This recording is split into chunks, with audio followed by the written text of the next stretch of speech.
You can go ahead, Mayor. I hereby call the Santa Ana City Council meeting to order. This meeting is taking place with in-person attendance and by teleconference via Zoom. The public may access the meeting via the Santa Ana YouTube channel or the city's website. Please bear with us as the technology may disrupt the flow of the meeting. Madam Clerk, please conduct the roll call. Councilmember Becerra. Here. Councilmember Hernandez. Councilmember Lopez. Councilmember Peñalosa. Councilmember Fan. Here. Mayor Pro Tem Vasquez. Present. Mayor Mesqua. Here. 4 members, that is a quorum. Thank you. Madam Clerk, are there any additions or deletions to the closed session agenda? Yes, Mayor and City Council, we do have one. Item 1B, a workers' compensation claim has been withdrawn by staff. Great, thank you. Do any council members need to announce their abstentions on closed session items? Hearing none, do we have any speakers for closed session? Mayor and City Council, we do not have any in-person or Zoom speakers, and we did not receive any e-comments related to the closed session agenda items. At this time, we'll go into closed session and we'll be back. Thank you.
Moment, Mayor. Thank you. Okay, Mayor, you're good to go. Let's start the meeting. I hereby reconvene the Santa Ana City Council meeting to order. Go ahead, Madam Clerk. This meeting is taking place with in-person attendance and by teleconference via Zoom. The public may access the meeting via the Santa Ana YouTube channel or the city's website. Please bear with us as the technology may disrupt the flow of the meeting. This is a meeting to conduct the business of the city. There is an opportunity to call for a recess or break, or even to clear the meeting room if a meeting becomes too disruptive to properly conduct business. Warnings will be provided prior to any action being taken. We appreciate your cooperation. For everyone's safety, per the fire marshal, please do not stand or place objects in the aisles, in front of the dais, along the back walls of the council chamber, or in front of entrances and exits. During city council presentations and oaths of office, guests of individuals being recognized are invited to come to the front to take photos. Madam Clerk, can you conduct the roll call, please? Yes, thank you, Mayor. Councilmember Becerra? Here. Councilmember Hernandez? Here. Councilmember Lopez? Here. Councilmember Peñalosa? Present. Councilmember Fan? Here. Mayor Pro Tem Vasquez? Present. Mayor Mesqua? Present. All 7 members are present. Madam Clerk, before we proceed to the Pledge of Allegiance, please make an announcement.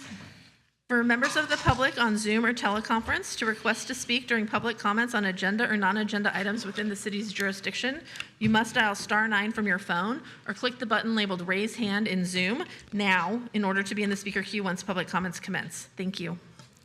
Thank you very much.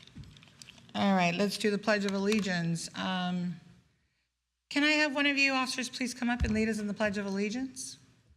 Not everybody run at once, one of you. Thank you so very much.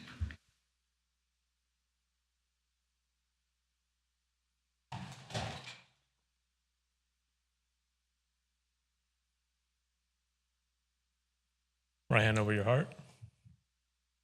Ready, begin. I pledge allegiance to the flag of the United States of America and to the republic for which it stands, one nation, under God, indivisible, with liberty and justice for all. Thank you. Words of inspiration will be provided by Chaplain Bob Barnett. Thank you, sir. Thank you. You know, our source of our inspiration comes from different places, different times, and today was peculiar for me. I decided to clean out a drawer. When I did that, after you've been married 50 years and been in ministry 52 years, you accumulate a lot of things. But one thing I found today, I want to bring to you because I want to pass this blessing through you to other people, everybody you meet, not just here, but those that are present in the room. I pulled out a shirt. Now, I looked at it, it took me back in time. I'd been speaking at a camp. A lot of people were going through difficulty, facing depression, and I was addressing the issue of depression, which hits so many of us at many times in our life. We go through the traumas of losing a loved one, job, our health, but it takes a toll. And in that time, one of my sons was present as a young man. He was there listening to me, and I was paying attention to so many other people. I was wondering, after it was over, what he got from it. But I was explaining to the people what depression is in simple terms. I said, you know, when you're in a depression, remember it's a terrain term. It's a low place. And sometimes when things go wrong, it's like we have an emotional crater we're trapped in. And when you're down low like that, it's hard to see the horizon, see the future. I said, take someone to help you, to inspire you, to encourage you, to lift you, to where you can look beyond the walls of that which tries to define you. When you get those people around you, before long you can see that there is a future and there is a hope. Because hope is the future gaze of faith. You look down the road and you see. I didn't realize the effect it had on my son until I got home, and a couple of days later he made me a t-shirt. Kind of peculiar one, but it had a statement on the front of it. It said, Hope Dealer. And I go, what do you mean? He says, that's what you do. And you know what? That's what I've always hoped to do. But I didn't realize how powerful it was needed until the next day I put it on and I started walking around with it in public. When people would see it, at first they'd see the end of it and they were wondering what until they saw it was hope. Hope Dealer. And I had people walk up and say, I need that right now. I need that. And And I was surprised that everywhere I went, that phrase got so much attention. So if I could give a word of inspiration to all of us, our whole city, really our world, that we bring brighter days to people. Help them see ahead of the problems they face. Get beyond the hurts. So I'm going to say a simple prayer and ask God to bless through us, all of us in our city, that tomorrow when we meet people, even tonight, bring a word of encouragement to them. Try to help them smile. Lift them so they can see beyond the problems. Lord God, I thank you for the men and women of our city council members, our mayor, all that serve in our community. I'm thankful for them, Lord. Ask a blessing on them, that you would work through them. You'd make a difference through all of us. Lord, we would all be a word of encouragement wherever we go. I'm thankful for the talents and gifts in this room. I'm thankful for those that will be honored tonight and those that will have the privilege of speaking and sharing. But Lord, bless through us. In your name, amen.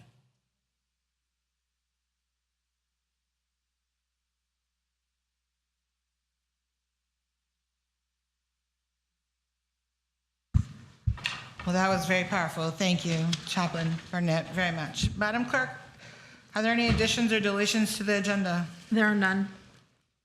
All right, we're going to do the ceremonial presentations. Mayor Pro Tem, you want to flip a coin? Who goes first?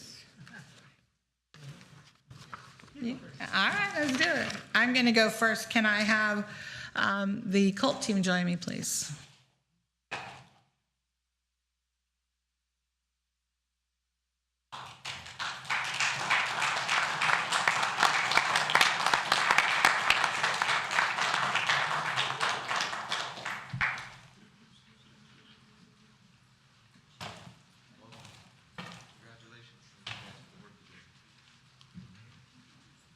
Come on down, all the way down.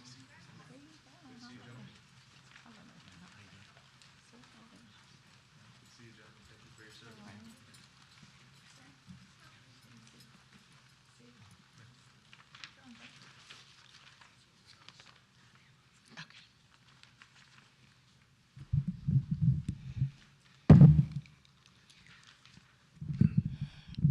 So before I start, we've had colds for several years now, Mr. City Manager.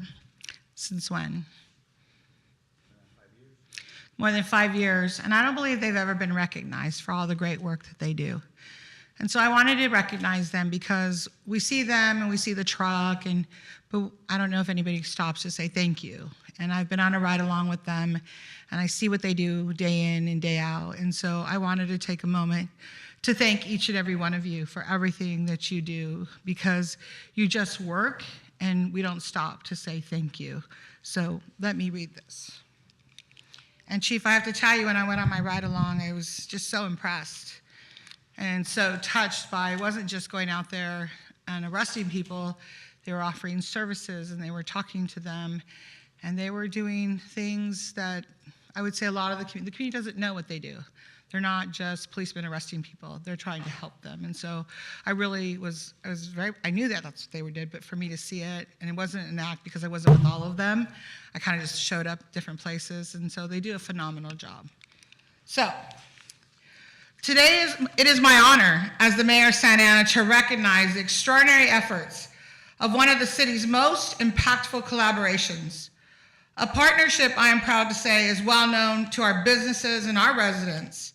The Santa Ana Quality of Life Team, commonly referred to as CULT, has been working for our community since 2018, bringing together the police department, public works, code enforcement, city attorney's office, Parks and Rec, and our contractor, Landscape West, in a unified mission to enhance public safety, revitalize public spaces, and improve the quality of life for every resident in our city.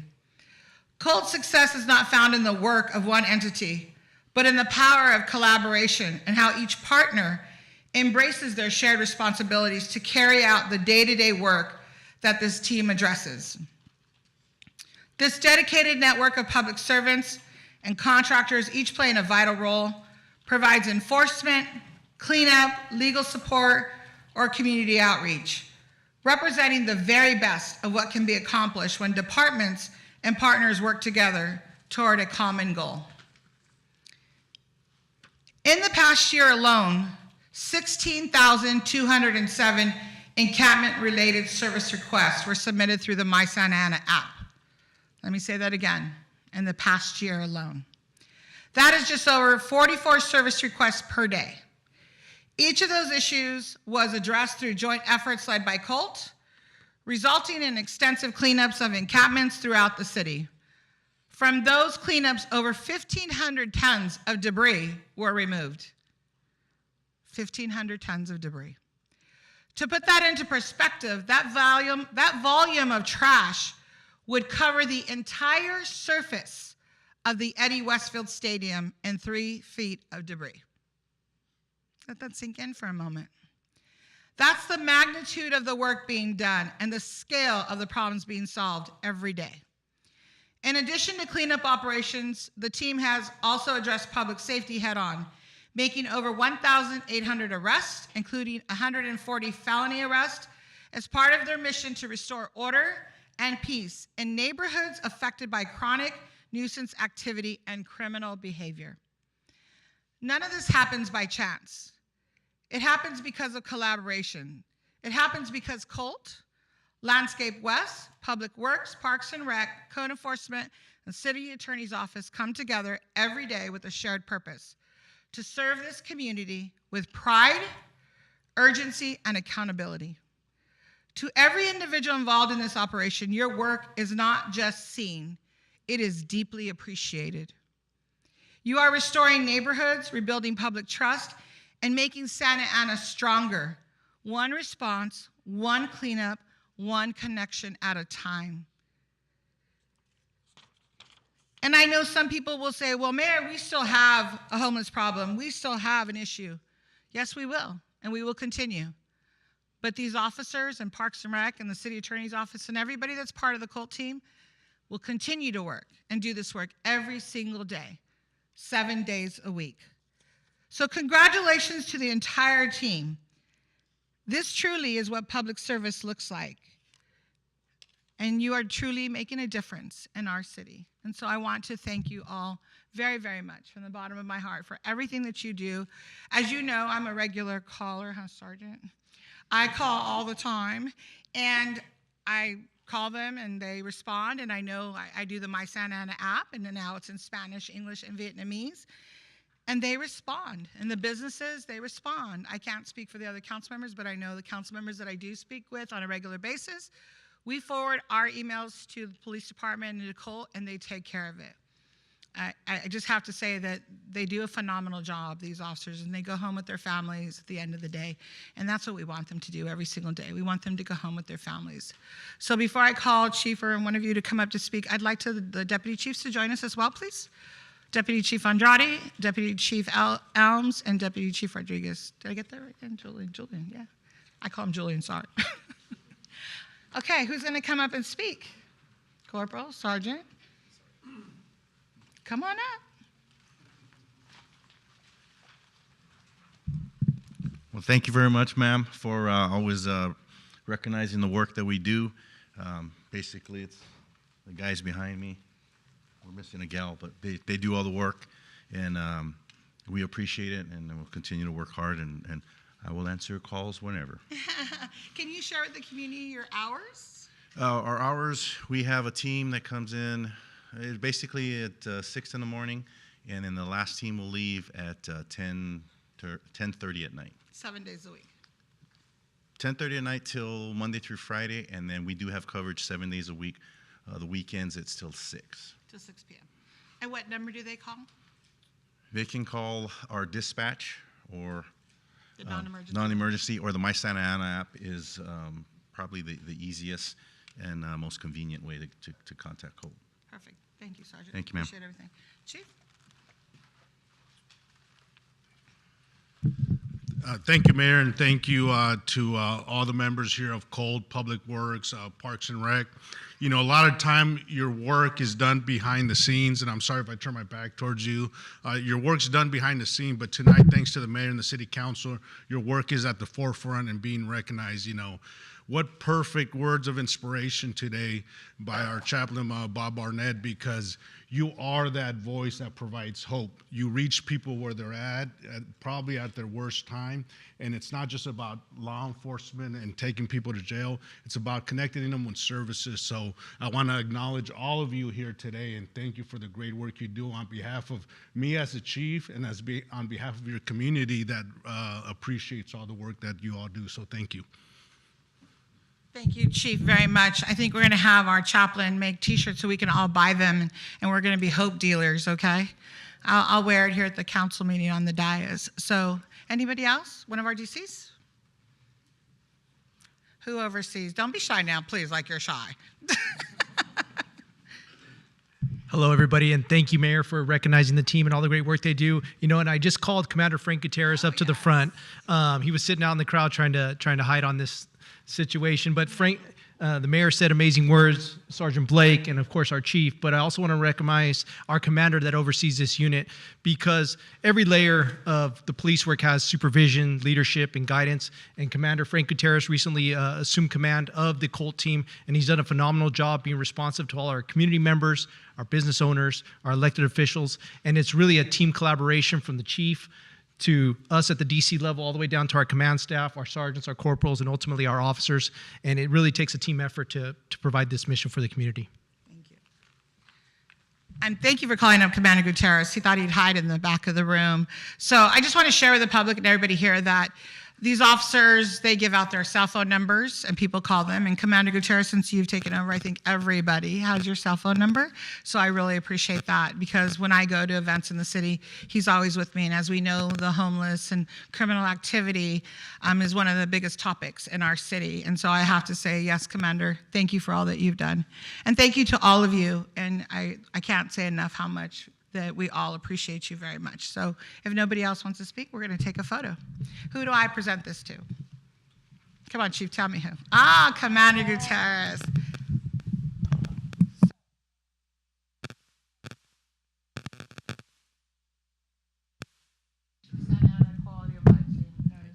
Thank you for everything.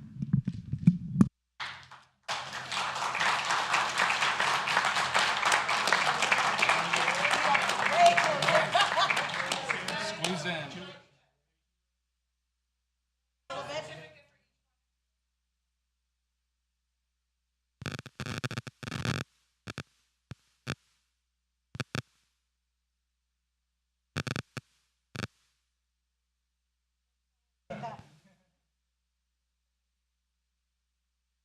Closer to you.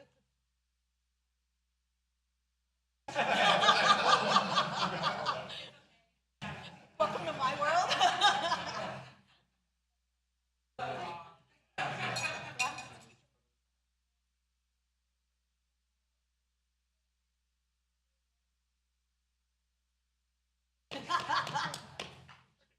One, two, three, please.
Can we get the Ramos girls, Ramos family up here, please?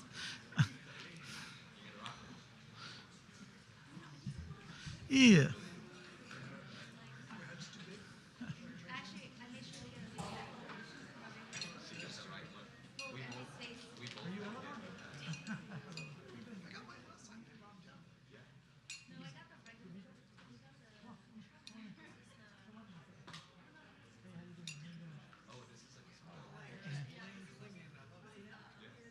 Okay, we got some more hope dealers here in Santana.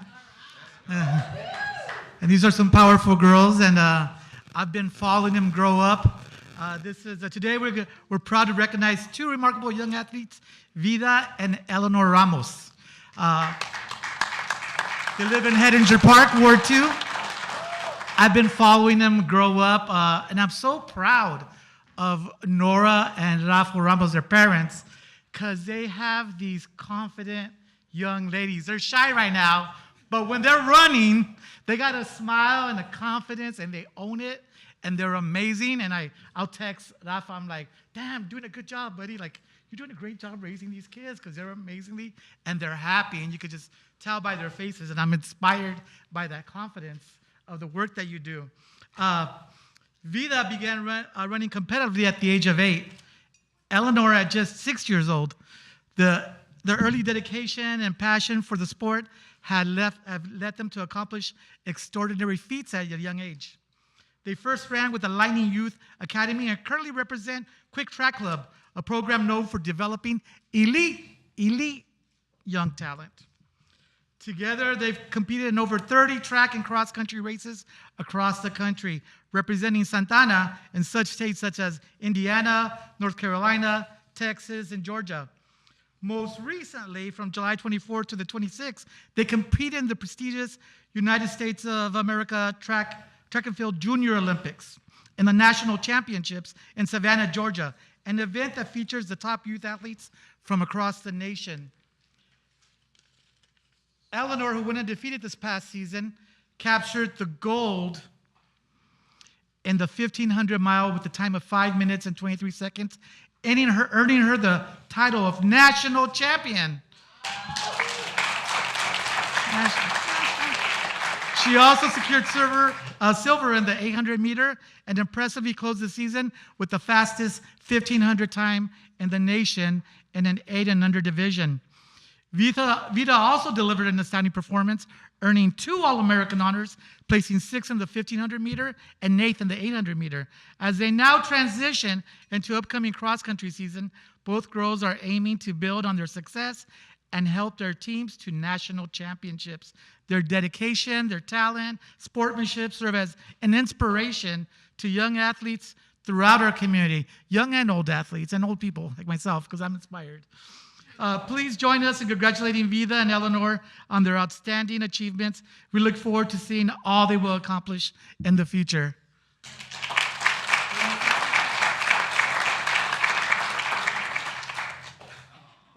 Thank you.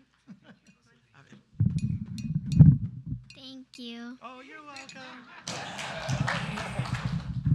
And here we go. This is for you. You guys are amazing.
Okay, Mr. City Manager, can we have a presentation, please? Yes, Deputy City Manager Silvia Vasquez would do a very brief, short presentation regarding our Saguayo relationship with the sister city. Silvia? Good evening, Mayor, Council members. Happy to be here to share some of the activities that we're currently moving forward with our sister city, Saguayo. We've had a few activities this year and wanted to provide an update to you. So to start, Sister City was established in 2022 through an agreement, and we have met with them on multiple occasions here at the City of Santa Ana and most recently in Saguayo. So today's presentation, I'll cover a little bit about what we've done here in the U.S. and the delegation visit out in Saguayo. So Saguayo is a municipality of about 80,000 people, and it's in the northeast region of Michoacan. Back in 2024, the Saguayo delegation came to visit us during our Fiestas Patrias. During that event, there was tours, there was meetings, and some key plans that came out of that collaboration was a Santa Ana Saguayo Business Expo, a donation of water equipment for Saguayo, and a mural collaboration. So to touch on 2025, the first major activity that we hosted with our sister city Saguayo here in the U.S. was our Business Expo 2025.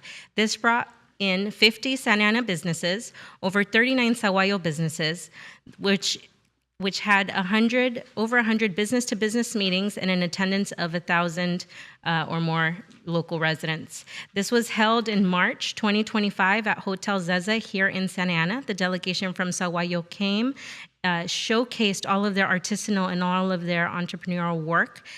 We had a 3-day event in which we found the products that Saguayo businesses manufacture and opened up lines of communication for potential international trade here in the U.S.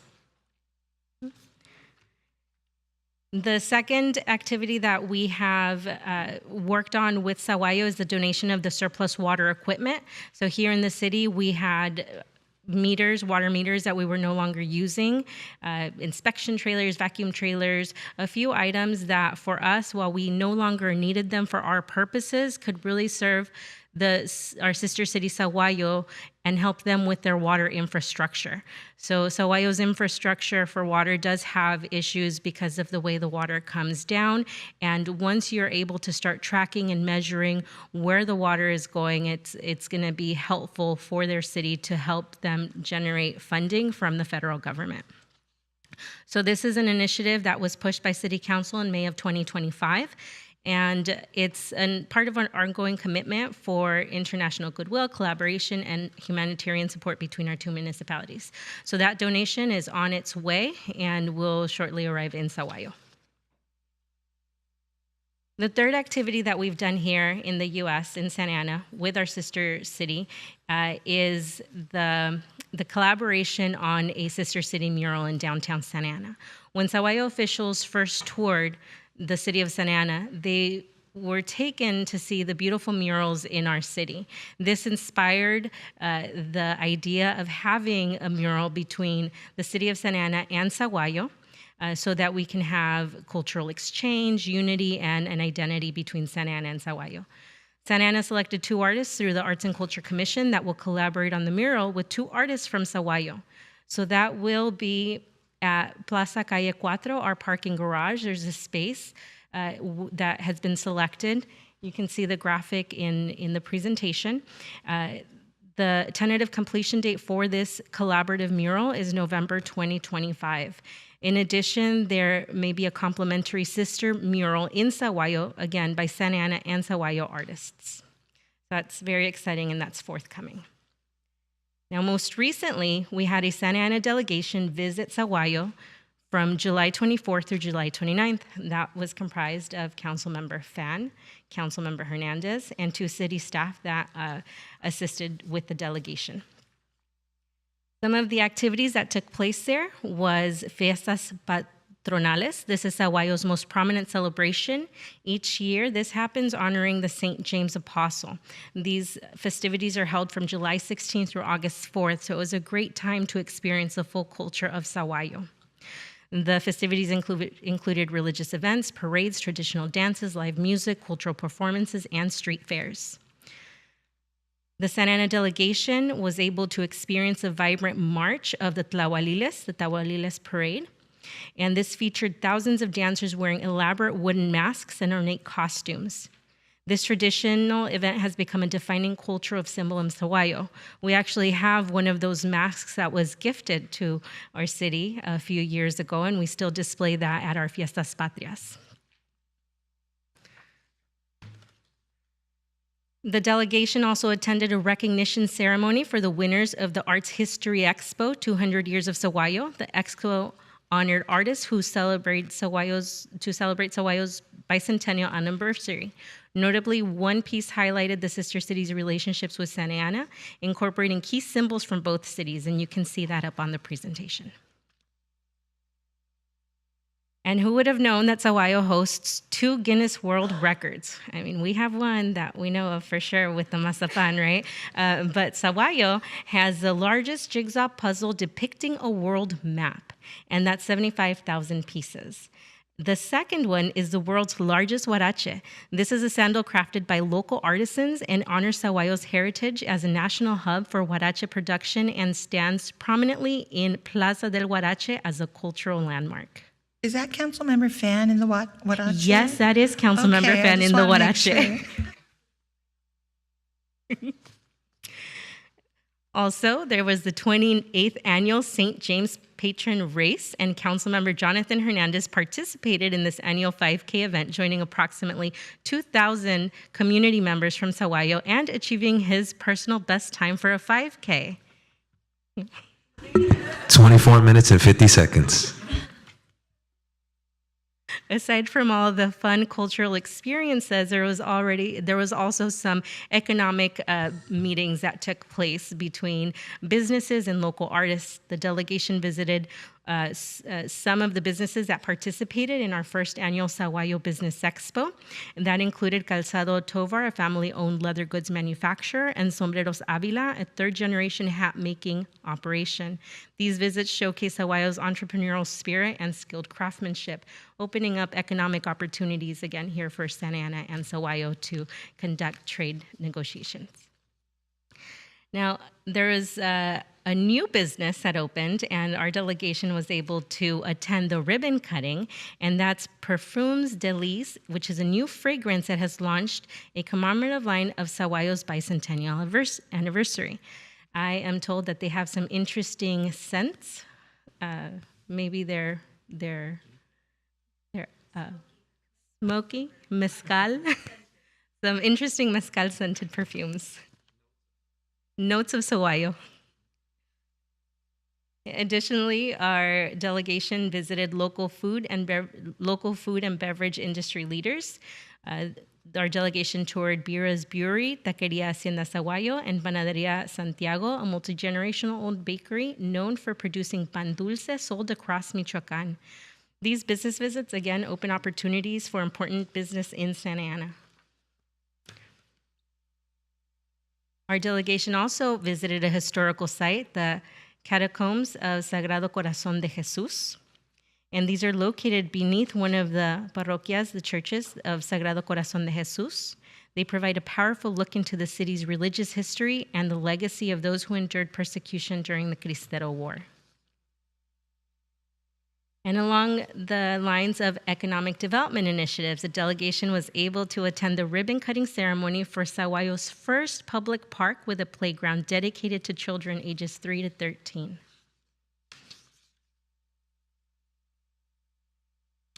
The Sahuayo delegation visit concluded with a special council meeting between Santa Ana and Sahuayo with officials discussing additional sister city initiatives.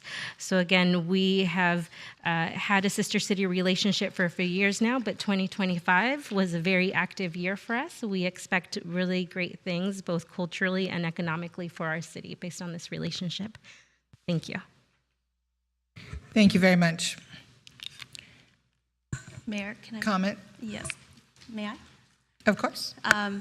So I won't go over everything, but I just wanted to say this was an incredible experience for me. I've been to Mexico many times, but this was my first time in Sahuayo, and to really understand what it means to be a sister city was definitely an experience. And I kept saying that it felt like home because it felt so much like Santa Ana. There were Santa Ana residents that we met there, some who lived in Councilmember Hernandez's ward, folks, families just, visiting Sahuayo or visiting Santa Ana, people who live in Sahuayo who have homes in Santa Ana, and everyone was just so incredibly welcoming, so friendly. Everyone offered us a lot of food and something called ponche, look it up. But I want to say, in regard to the specific work that we did, this wasn't just about culture and it wasn't just about history, but it really was about empowering both communities with our economic development and our growth. For example, with the surplus water equipment, you may not know, but in Sahuayo, the federal government actually charges them money to recycle water. Orange County has been recycling water for decades. The showers to flowers, we were the leader in water recycling, but in Sahuayo, in order to get water to their residents, clean, reliable water, they have to pay extra for that. And so anything we can do to help that community is not just helping Sahuayo or helping Mexico, it's really helping Santa Ana, because our families really go between both cities often. As to a lot of the cultural events, the parade, the art history expo, and of course all the Guinness Book of Records, that was really fantastic, but I really wanted to put a focus on the economic and artisan business visits. This is one of the hats from Sombrero Avila. And I got to actually press one of them. It was very interesting. It was run by two brothers who was just in a small room. It was probably smaller than about the size of this well, with a 100-plus-year-old machine to press hats, handmade hats, the traditional way. And those are the products that can be brought here into Santa Ana to make Santa Ana a hub for these handmade artisan goods. If you want something that's genuine leather, that's genuinely made in Mexico, that's hard to find here unless you spend thousands of dollars, I would love to see us invest in that relationship to grow our economy, not just in Sahuayo, but here in Santa Ana. These are the opportunities I'd love for us all to see. And finally, I did tell Bura Brewery to do a Santa Ana beer. So if they do a Santa Ana Pale Ale, I will let you know. With that, thank you so much. It was an honor to go. It was an honor to represent our city and an honor to participate in their commission meeting to talk about how else we can collaborate in order to bolster both cities. Thank you. Thank you. Any other comments? Yes, Madam Mayor. I'll be brief with my comments. I just want to fully concur with you, Councilmember Fan, and I want to thank Anna and Gaston for being fantastic representatives from our city. The relationship that's being fostered between Sahuayo and Santa Ana is an intentional one. And as evidenced with our city manager's leadership, getting them the water equipment, not only do we want residents here at home in Santa Ana from Sahuayo to feel welcome and embraced, but we want their relatives to feel the same way as well. One of the things that really stood out to me that I want to share with our neighbors is Sahuayo is about 80 miles long, so it's significantly larger than Santa Ana, but we as a city are double their size in terms of residents. We have over 300,000 residents. They have about maybe 60,000 to 80,000 residents. And one of the things that really stood out is as Fan, myself, and Gaston and Ana were in the Centro, we encountered a family who approached us and said, "Are you guys from Santa Ana?" And we said, "Yes, of course." They said, "I see your pictures when I pay my bills." And they said, "I was born in Sahuayo, raised in Sahuayo, but I moved to Santa Ana early on." They then introduced us to their daughters, to their wife, to their nieces, nephews. And I ended up meeting somebody in passing who said, "I grew up in Santa Ana, I went to Saddleback High School. I spend every single year going to school here." And she even said, "I went to school with Councilmember Peñalosa." So somebody I met there that went to school with you. And that to me is really humbling. When you're in a place like Sahuayo, where we're proud to be a sister city, and you're speaking in both English and Spanish with residents who are from your community, who have been educated in Santa Ana and may now live in Sahuayo or own property there and own property in our own beloved city of Santa Ana as well, it shows you just how important these relationships are. And so to that, I want to thank my colleague, Councilmember Fan, for representing Santa Ana and for embracing the city of Sahuayo with open arms. And I also want to thank them for doing the same. They were a delegation that was classy and welcoming, and they made us feel right at home. And so to the people of Sahuayo, queremos agradecerte por la invitación a su casa y que vive los Tahuahuiles. Gracias. Thank you. Okay, at this time, Madam City Attorney, do you have anything to report out of closed session? No, Mayor, we had no reportable action from our closed session this evening. Thank you. This is the time of the meeting for the City Council to receive comments from the public on agenda and non-agenda items. Madam City Clerk, please explain the public comment procedures and call the first speakers. Thank you, Mayor.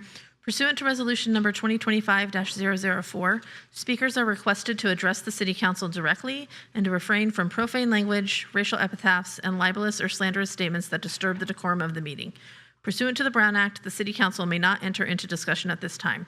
Speakers will have 3 minutes for their comments. Madam City Clerk, can you hold on to, I apologize. It's okay. If you guys would allow me, I'd like to go, if we can, get an approval, a vote for items 6, 7, 8, so that we can appoint commissioners and then they can go home with their families or their children, if that's okay with I'll everybody. second your motion, Madam Mayor. Thank you very much. Can we take a vote, please? Roll call, Madam Clerk? Mayor, Yes. I'll make a sub-motion to approve the entire consent calendar. Approve? I'll second your motion. You do have to hear public comments before acting on any items. So we're just going to do We that. could ask if there is any, we could ask if there are any public comments on still consent managed to calendar mess this up. items. Hold on one We, second. I we can't do hear the have city some attorney. agenda-related comments in the group of cards, so We're just going to bring up the commissioners at this point.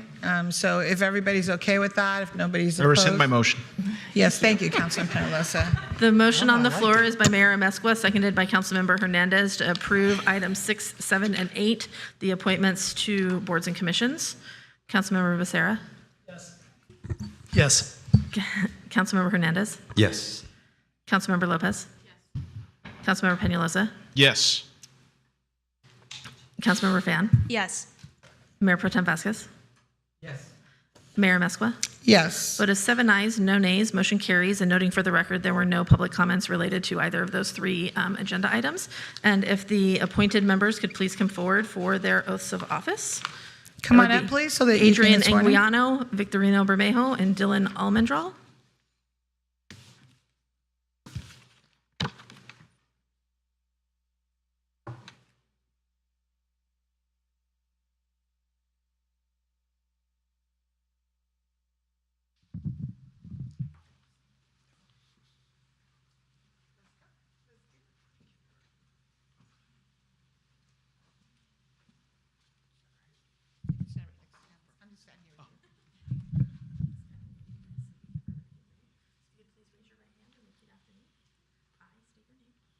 I, Victorino,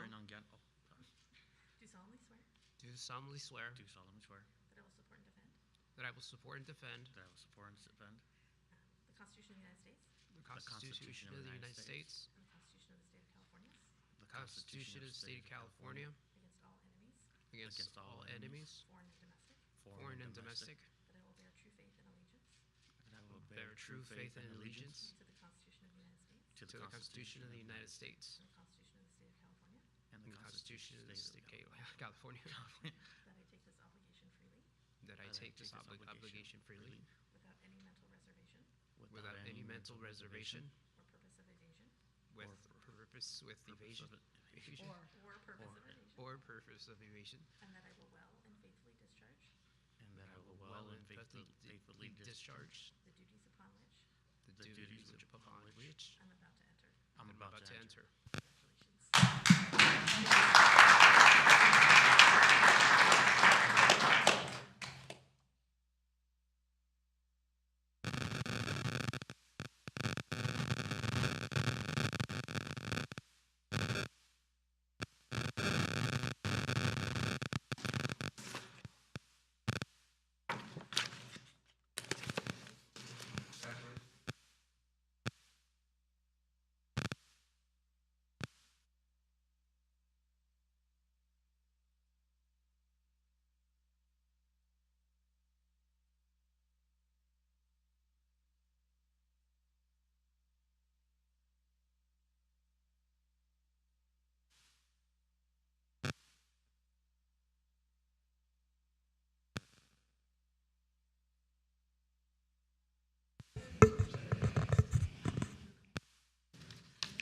Okay, Madam Clerk, at this time, now we'll go to thank you, gentlemen. Congratulations to both of you. At this time, we'll go to the consent calendar items. Mayor, we do need to do public comments. I Yes. apologize. I'm like Councilman Penalosa. I was trying to move along.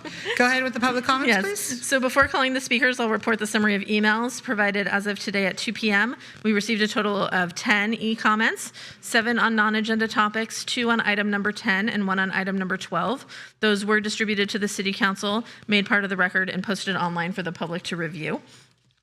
We'll now hear from members of the public that are physically present in the council chamber, followed by those on the conference call or Zoom, to provide comments on agenda or non-agenda items only.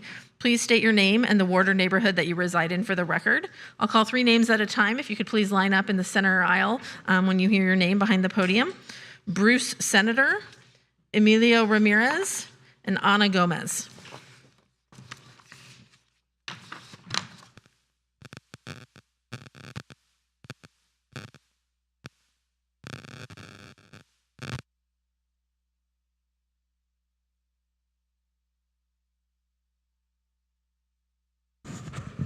Can come forward. Sure.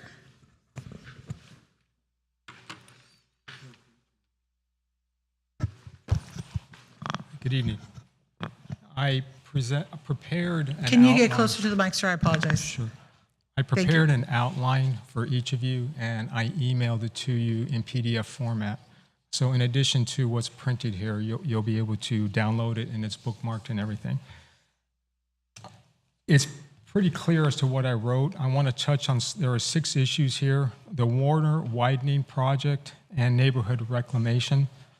The second one is Delhi Community Center Garden Nursery expansion.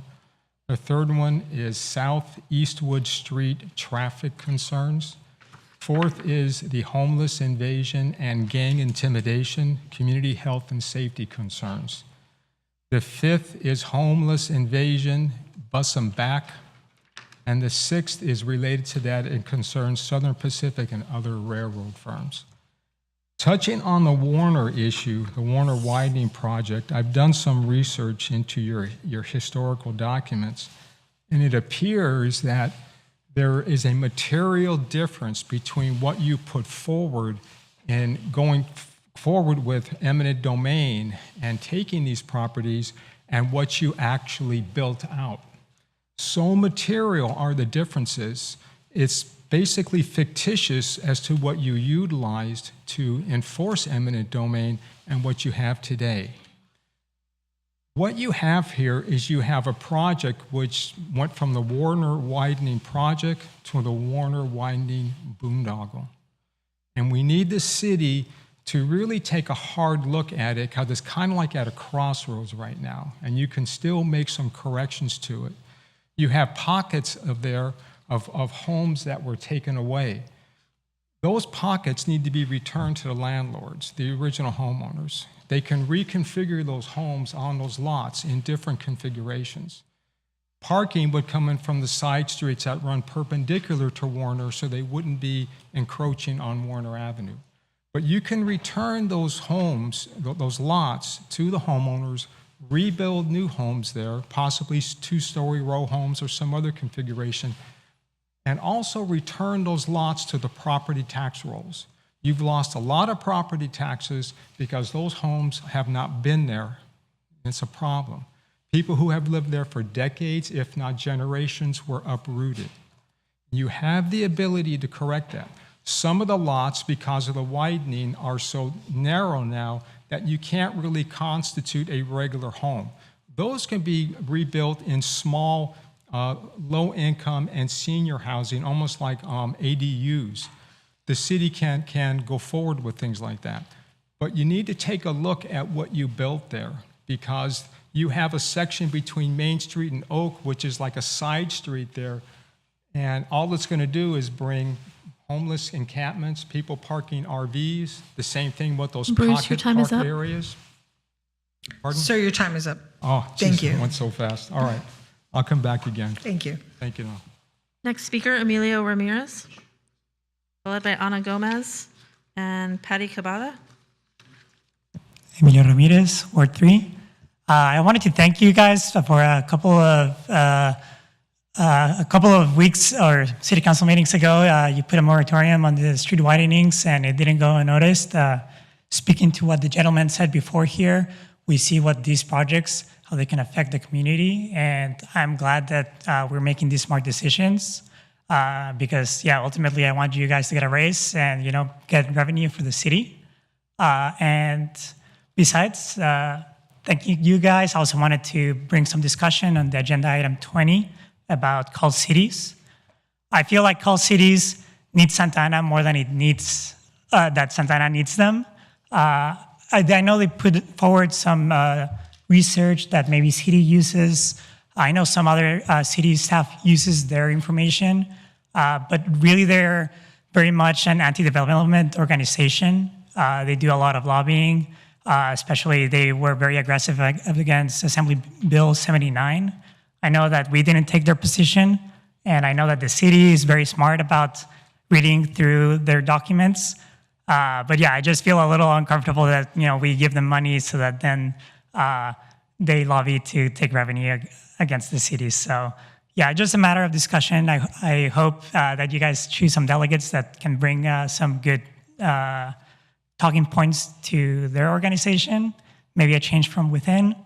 But yeah, as of it is right now, Call Cities I don't think is a great organization to support. And yeah, I yield my time. Thank you guys.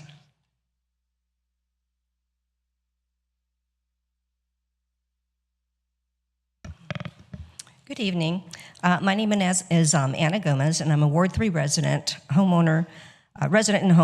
I'm here today to address the agenda item number 10 and to respectfully urge the council to reconsider the city's current ban on short-term rentals, particularly in light of the Orange County Grand Jury report, and to explore a more balanced, regulated approach that supports both our neighborhood and residents. The recent 2024-25 Orange County Grand Jury report offers valuable insights. It concludes that the short-term rentals are not a major driver of our housing shortage, stating clearly that short-term rentals should not be considered a significant factor in the availability of affordable housing.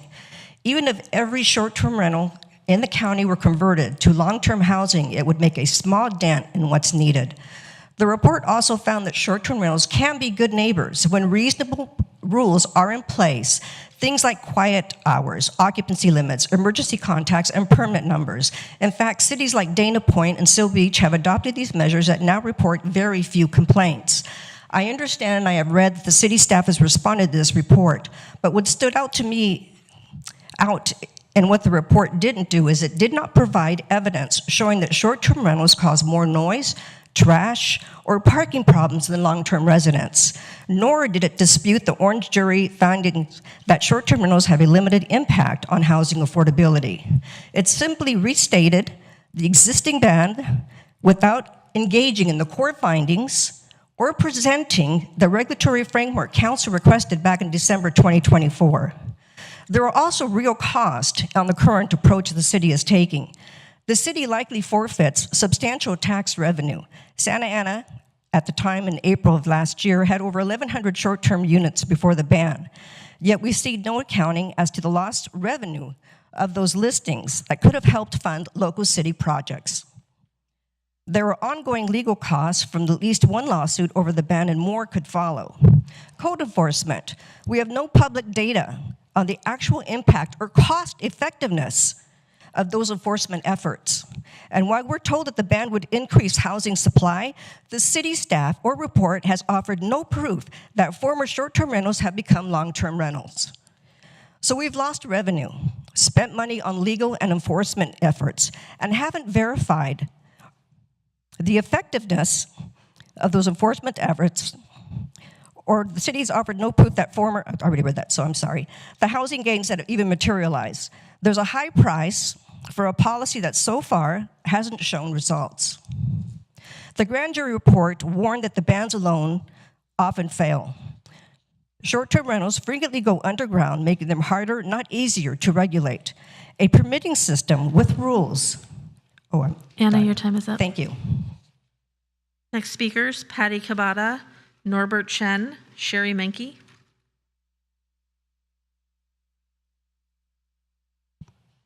Hello, my name is Patricia Cavada. I'm a former resident of this city.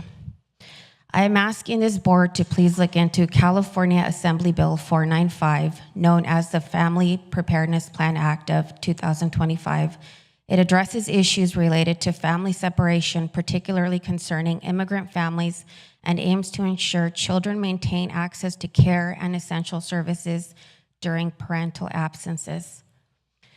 I know that all of you care about the undocumented community because it shows in all the actions that you have done to support the people in that community. And I feel that that particular bill was written with good intentions because something does have to be set in place for children that are separated from their parents. But there's many concerns with that bill because a lot of lawyers have looked at that bill. It's a nonpartisan issue because it's just children. I'm asking this board to please look into the bill because the language is so vague that a person can use it to legally kidnap children. And that is a deep concern that many residents of the whole state have, so much so that there will be thousands of parents in the steps of Sacramento, August 19th, and there will be some people from Santa Ana, parishioners from local churches here that have the same concerns. So even though I'm not a current resident, I feel that this is something that this particular city council could help in because each of you have relationships with people in politics.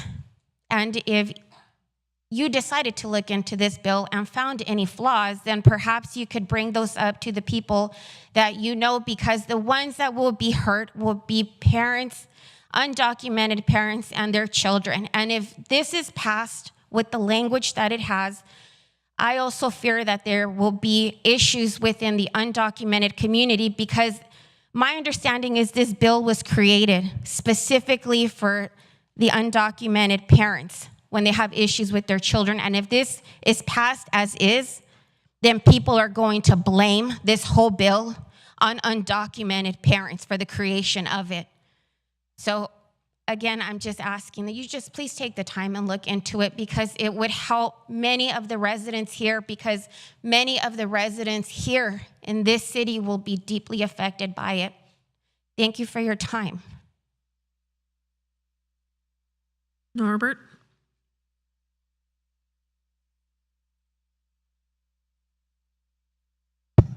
Good evening, Mayor and council members of Santa Ana.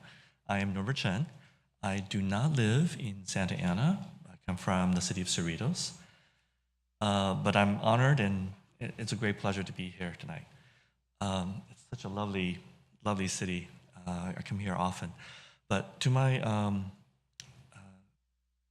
point of concern, issue number 10.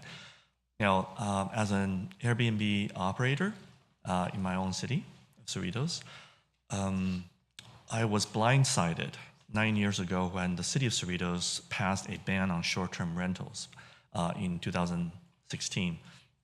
And before that time, I was freely able to operate my two listings as I wanted, hosting people for, sometimes 3 nights, sometimes for a week, or much longer.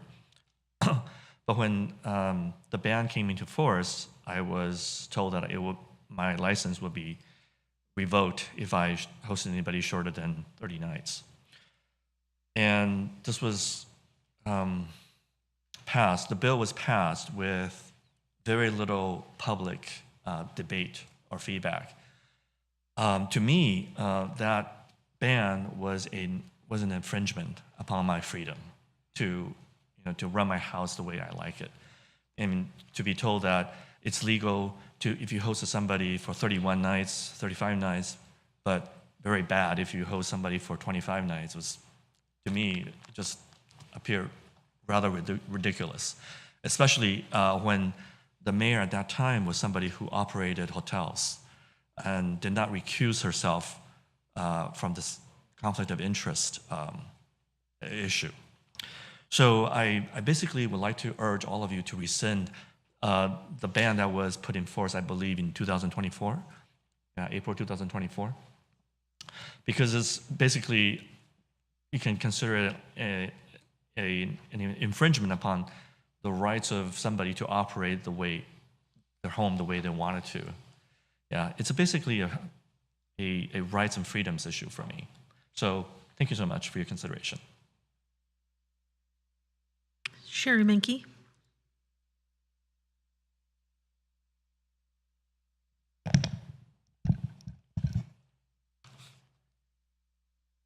Sherry Minke, Morrison Park.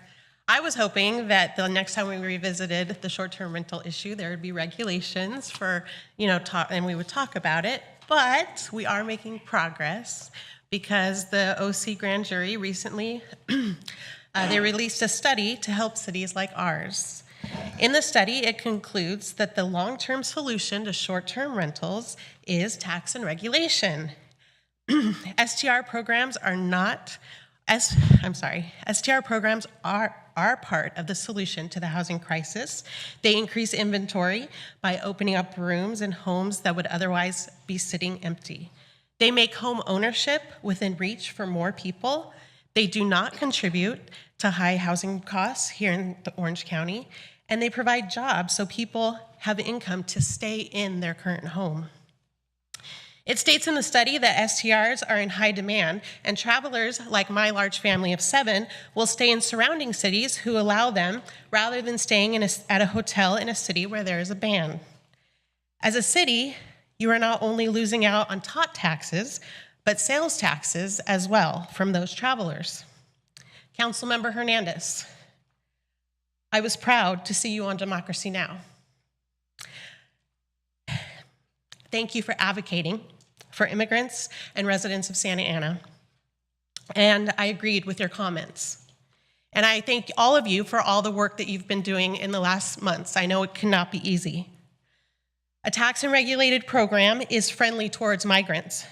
We provide jobs, affordable accommodations to people traveling to visit family and friends here, and we create and promote diversity, welcoming people from all over the world. The much needed funds to help the economy in Santa Ana right now during these difficult times could come from STR taxes. The current ban is only draining the city of resources. As again, according to the study, as soon as one STR is shut down, another one pops up. Please take seriously the OC jury's study. They spent time collecting all the evidence, and a tax and regulation program is the long-term solution to short-term rentals in Santa Ana. And as Anna said, there has not been a full study presented to you all. So please give tax and regulation a try. Thank you. Mayor and City Council, that concludes the public speakers that are present. We'll now begin the Zoom speakers. Speakers on Zoom, when unmuted, please announce your name and the ward and neighborhood that you reside in within the city of Santa Ana for the record. First speaker, Nina Jurek. Please unmute and make your comments. Hi, thank you. Again, my name's Nina Jurek. I'm with Ward 5. Speaking on a non-agenda item, and thank you once again for allowing me the opportunity to speak with you. I'm here again to keep the desire for a walkable park in Washington Square alive. Addressing this desired project has now become more urgent than ever. Senate Bill 1123 became effective July 1st. Not sure how many of you have read the details of it, but it is alarming to those of us who think of the vacant land and what it can become. What it does is it allows for the development of 10 residential units on a single lot less than 1.5 acres, including the addition of ADUs. As you can imagine, this brings up a big, big concern for us. Developers, that land has been for sale. And with the passing of SB 1123, it does make it very attractive for developers, and that concerns us. Having that completely incongruous to the feel, the environment of our neighborhood is is not a good thought. It really changes the landscape of where we are. I know that the feasibility study was brought in-house. It's been massaged, it's been kicked back, it's been reviewed. I trust that it is now as good as complete, and I look forward to being as invested as we are, that some of us here in Washington Square have an opportunity to look at it. I urge you to please bring it to the forefront for discussion. I know you have an awful lot on your plate. There's some very important business in Santa Ana to attend to, and I can imagine a park is not exactly at the top of the list for you for some of the agenda items, but trust me, for the neighbors, for the residents of Washington Square, it is one of the top 3 items. Please, I urge you to keep the dream of a walkable park in Washington Square alive. Thank you for your time. Next speaker on Zoom, Victor Mendez. Please unmute and make your comments. Hi, can you hear me? Yes, go ahead, please. Well, I'll stand. First comment, it's just kind of disappointing to see 3 council members leave during public comment, but that's just, my standard of governance. I just want to point that out to the home audience. There are some council members who believe in listening to the public, and I'm glad they're here. So having said that, I just feel the city and the council and the staff have just really got to do a better job of achieving goals in the most efficient manner possible. I just got a letter from Social Security today saying I reached full retirement age, and so that means I have to look at things. I have to make sure my life can continue on, but I have to be cognizant of the limitations.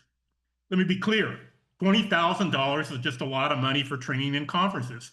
$20,000 can pay for an entire year of fees, transportation of books at UCLA for 25-26, which is the #1 public university in the country. $20,000 would pay for probably a year's worth of groceries for the Ramos family that Councilmember Vasquez came out to honor.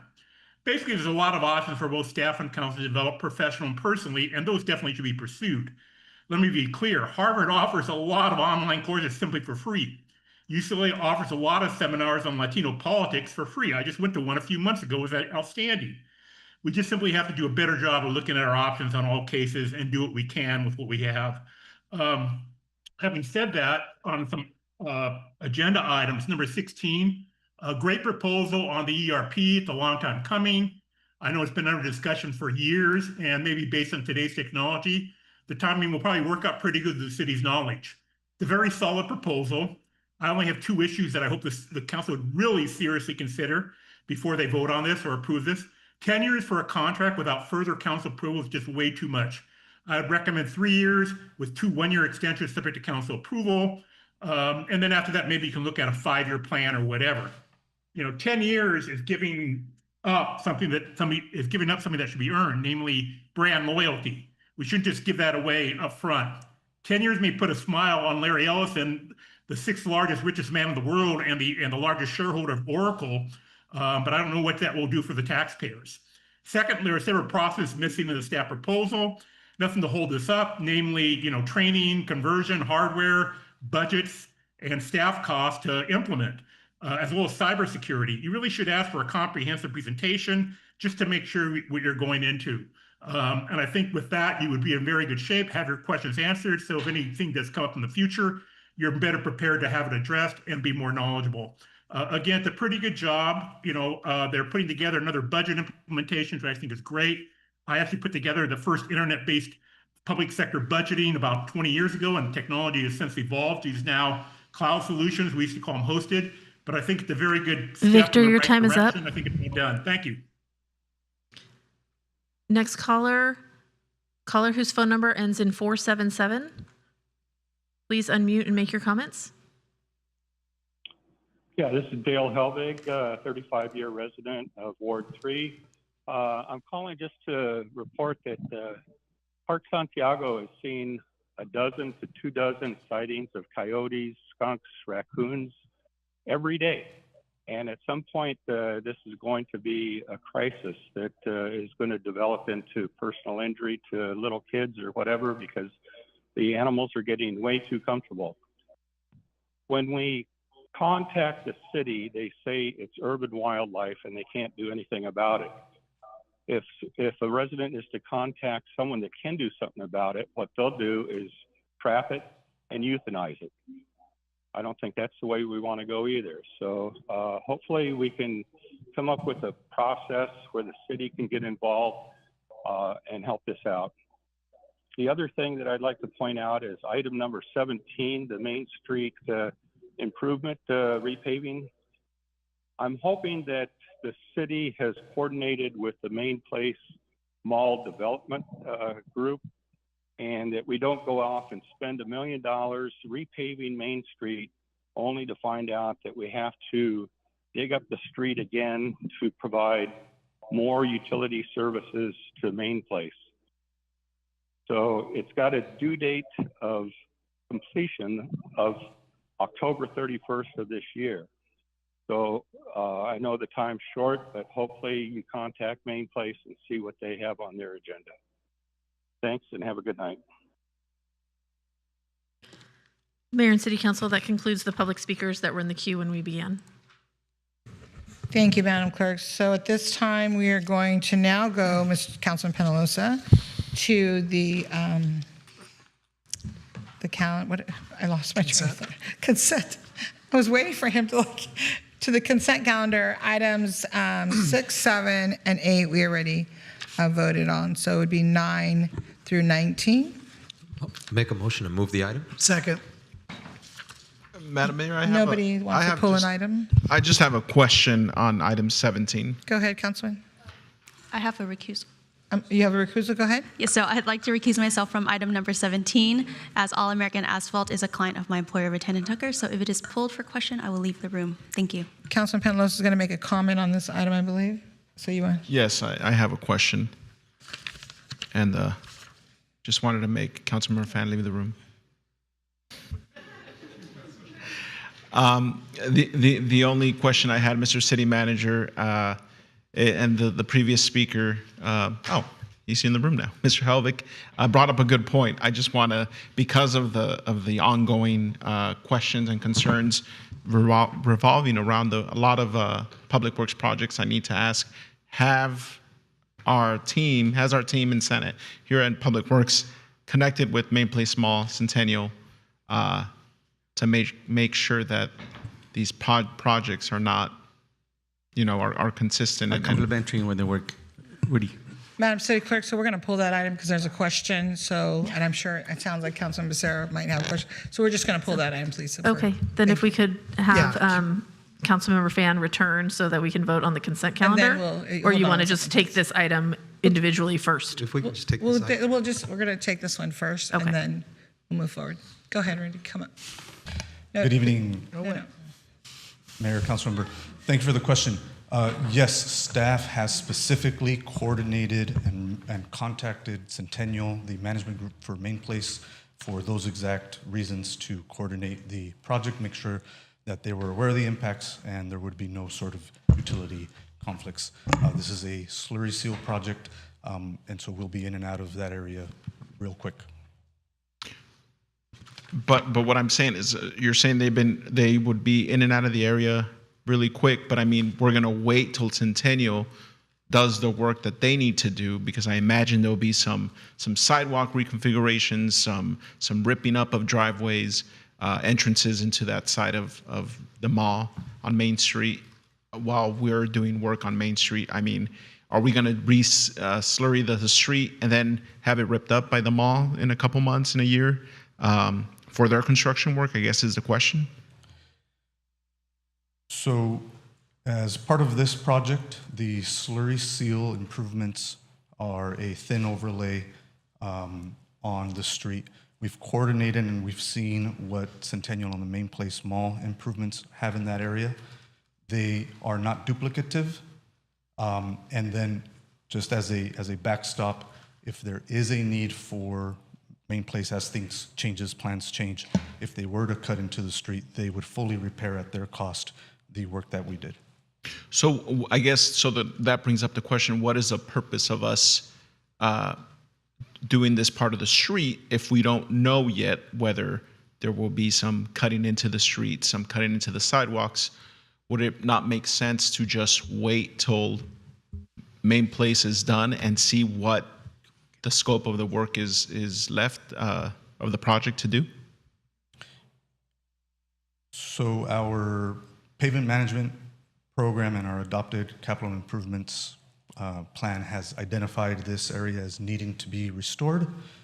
Our recommendation would be to proceed with our city improvement project and not be delayed on our projects waiting for the improvements at the main place mall. Again, these are roadway slurries improvements, some pedestrian improvements in other corners, and anything, as I said, that we've coordinated with the main place mall, and recognizing things change and their plans may change. If they have any impacts on our streets, they will repair and make those improvements at their cost. But there are no utility improvements. There's no like water mains or sewer mains or anything like that that has to happen that's going to rip up Main Street. Thank you for that. But I guess regardless of who pays for it, whether it's Centennial paying for any future, it's still a waste of resources if we're going to repair it now with the anticipation that Main Place may or may not rip it up, but they're going to take care of the costs later on. It's still going to be another frustrating delay to residents, traffic delays, traffic jams, additional construction. Why spend city resources today if tomorrow Centennial might rip up the street? Regardless whether, I understand they're going to pay for it, but that's not the point. The point is to not be just ripping up streets every couple of months. Totally understand, Councilmember, the point of view, and I don't disagree with it. I think what I'm trying to convey is with the information we have at hand, we don't anticipate that to happen, and we don't want to delay these needed public improvements for what may be a maybe from a private developer impact. And so recommendation would be to proceed with these improvements on Main Street in this corridor, knowing that we have these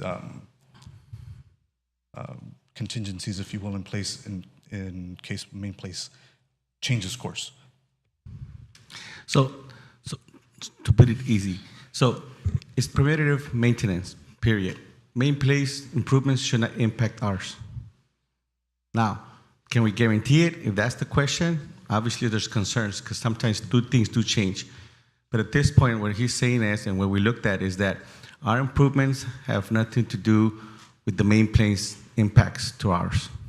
That's the key. Ours is quick slurry preventative maintenance component, period. If, that's the big if, right? If they were to damage it, they will make the repairs. But at this point, our assessment, our evaluation, and communications with Main Place says that there's supposed to be no impact. Their improvements should not be mitigating our improvements, period. And it's precisely to address your concern, right? Did we check? Yes.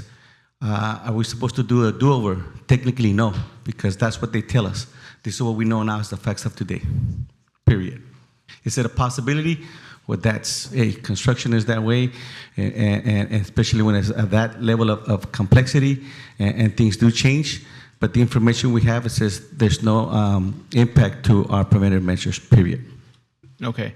Thank you for that, Mr. City Manager. I guess this just reminds me of, I want to say it was like 10 years ago, before any of us were on this council, when the blue police poles were put into 4th Street, along 4th Street, knowing that at the same time there was a conversation happening of the OC streetcar coming in and eventually ripping up these streets.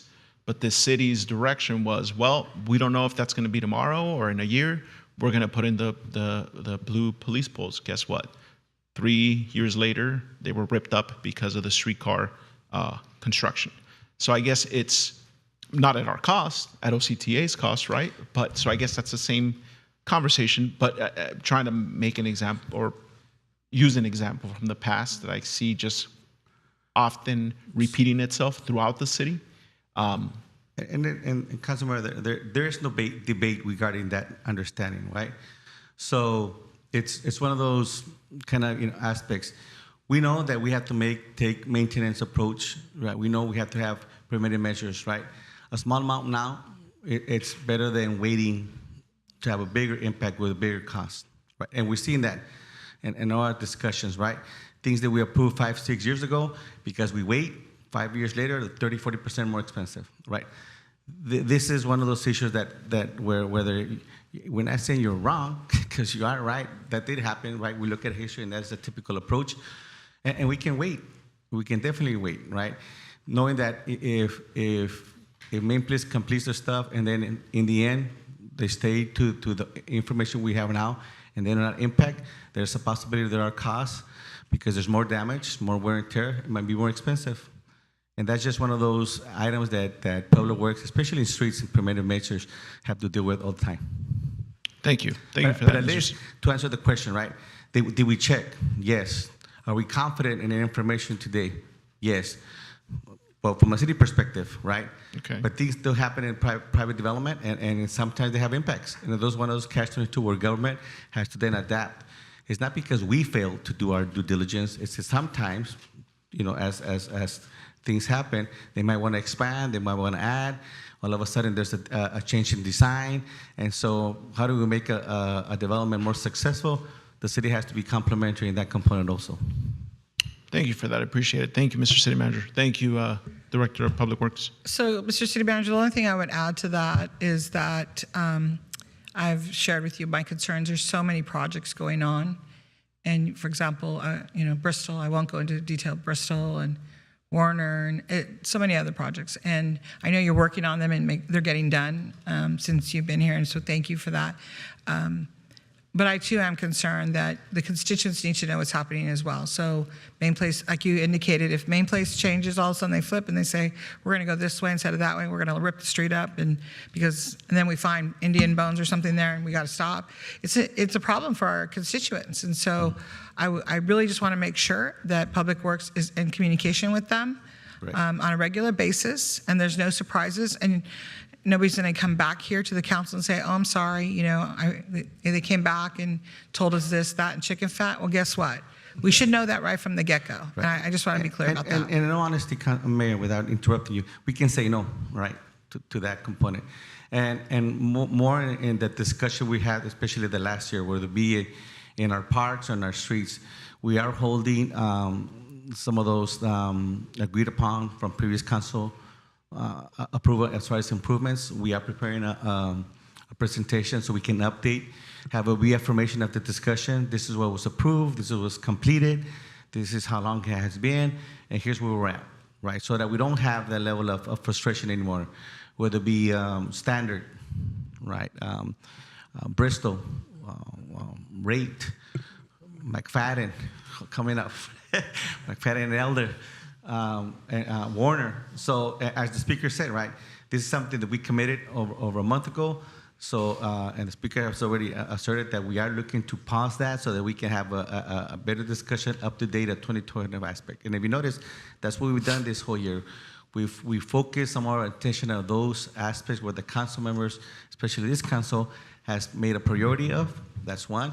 And two, looking at those projects that were approved by previous councils so we know where we're at, so that we don't have just construction with no finality to it. No, thank you. I'm sure we all really appreciate that. I know I do, because we've talked about that. So I'm very much looking forward to all the projects that we will have, and then the completion dates. So thank you very much for that. I appreciate it.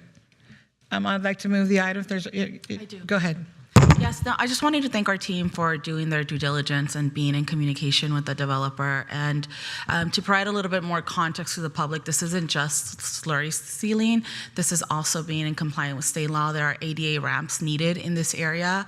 And so I just want to thank our team for being responsive, because it has been our constituents that live in this corner of the city that have reached out and have shared pictures and videos of the things that they are seeing and the repair repairs that they want in their neighborhood where they live. And so I want to thank our team for, again, being responsive. I appreciate it.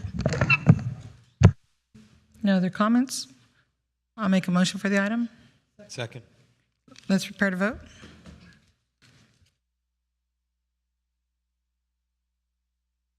Motion by Mayor Mesqua, seconded by Mayor Pro Tem Vasquez to approve the 6 recommended actions for item number 17.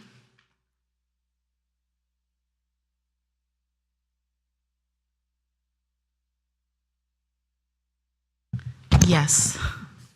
Thank you.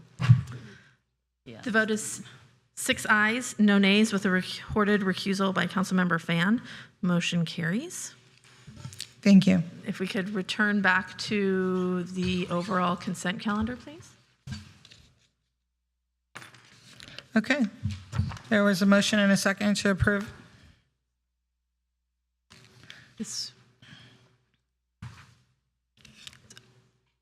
A motion by Councilmember Hernandez, seconded by Councilmember Becerra, to approve the consent calendar. Items number 4 through 19, with the exception of item 17 that was pulled for separate discussion and consideration, and items 6, 7, and 8 that were previously approved.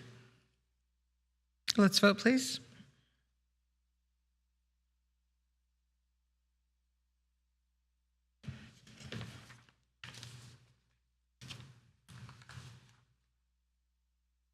Vote is 7 ayes, no nays. Motion carries.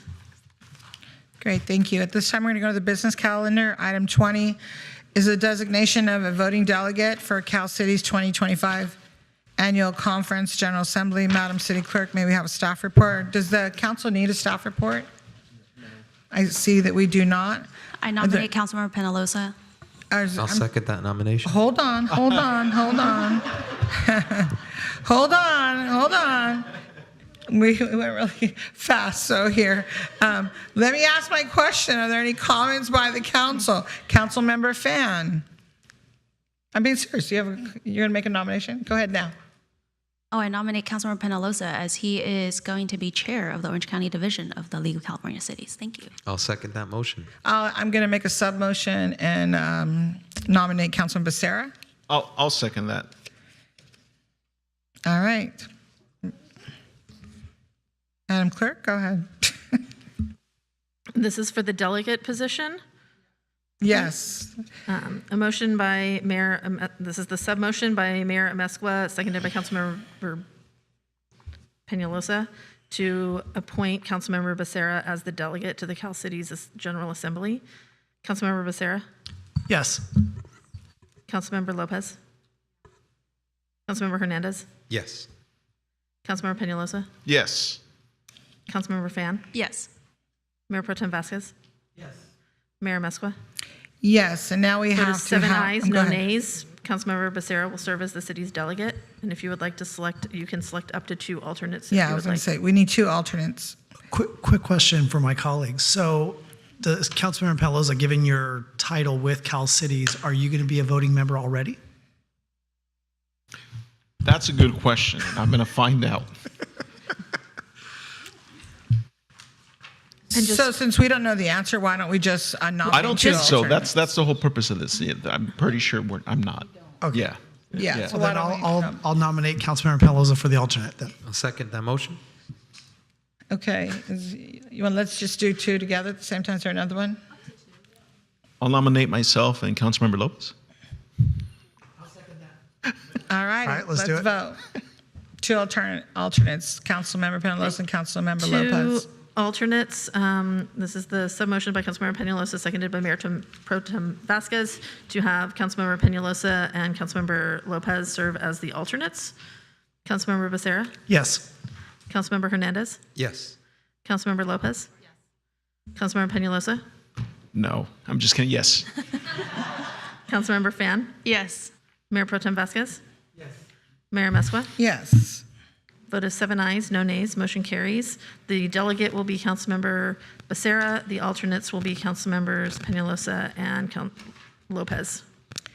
Thank you. At this time, Mr. City Manager, can we hear your comments, please?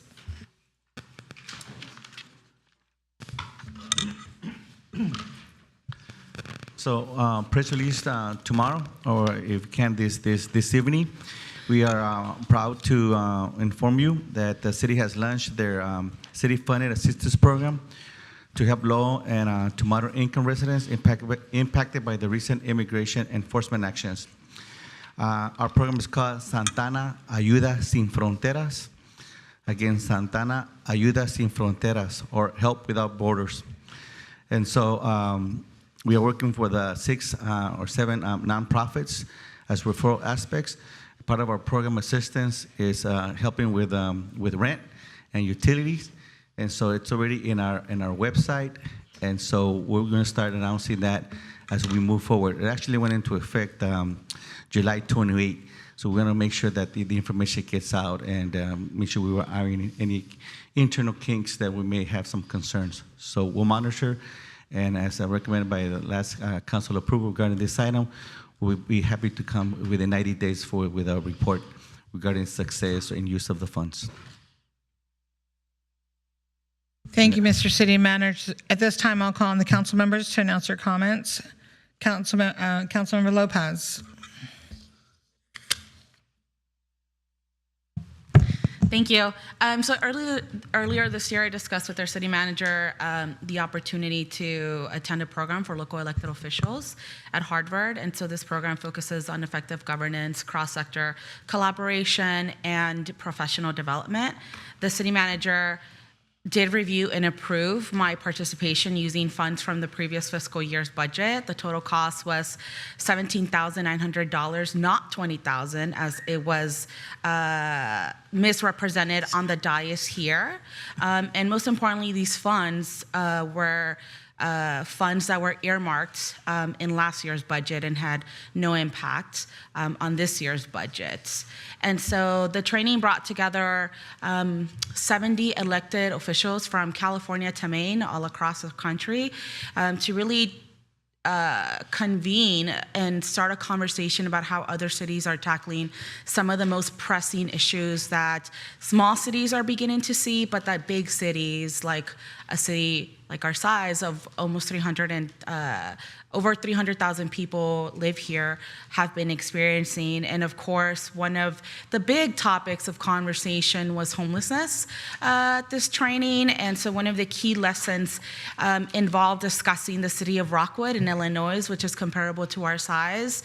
And essentially we got to hear and learn about how Rockwood solved chronic homelessness and ended veteran homelessness for their community. And again, they're a city comparable to our size. And so I think that we have a lot to learn from other jurisdictions in terms of how they're doing and so, how they're doing their operations and the issues that they're solving. One of the things that I learned and that I found out was that they in fact move away from using the point in time count, which is a system that we use here in California under the county and here in the city, right, where we base counting people that are experiencing homelessness, sometimes by recruiting volunteers and volunteers going out at all hours of the night.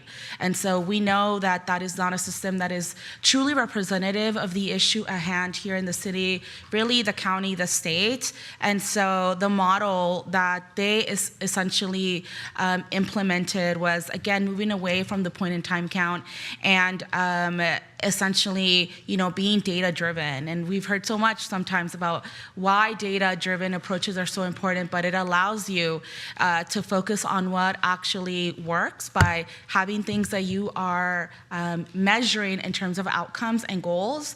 And so I think that as we are going to continue to see a rise in people in our public streets, because it is the summertime and that's usually what happens, and as the cost of living continues to increase, we're going to expect more people in our community, especially given the approach that we have as a city decided to take in terms of shuffling people around. And so that approach is now impacting different neighborhoods. And so I really want us to think about what is a different way that we can really approach this problem, which is not just a moral failure, but really a policy failure at all levels of government, and how we can better use data like other cities have used to solve this number one issue in our community and other social issues that we're experiencing and that contribute to that one main issue. We also discussed, and I would like to see our city move in this direction, and I'm happy to bring a policy recommendation forward, using demographic analysis to guide budget recommendations. We often talk about being a very young city in the county, and yet I don't know necessarily, right, because we don't do a demographic analysis now to guide budget recommendations, but really the servicing, the services that we provide, how they impact our constituents and who we're leaving out, essentially. One of the biggest challenges that I hear directly from my constituents is the cost of living, and you might say, well, why should a city work towards not just the cost of living, I apologize, childcare. And so one of the questions is, why should the city care about childcare? Because whether you're a 5-year-old or a 10-year-old, you're still our constituent. And so these are the type of questions that I think a demographic analysis will help us better understand in terms of the programs that we're bringing forward and who they are servicing in our community.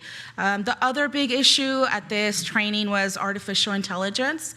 Something that I think our city currently lacks is a policy for AI. I know the county adopted one, and other municipalities have also adopted one.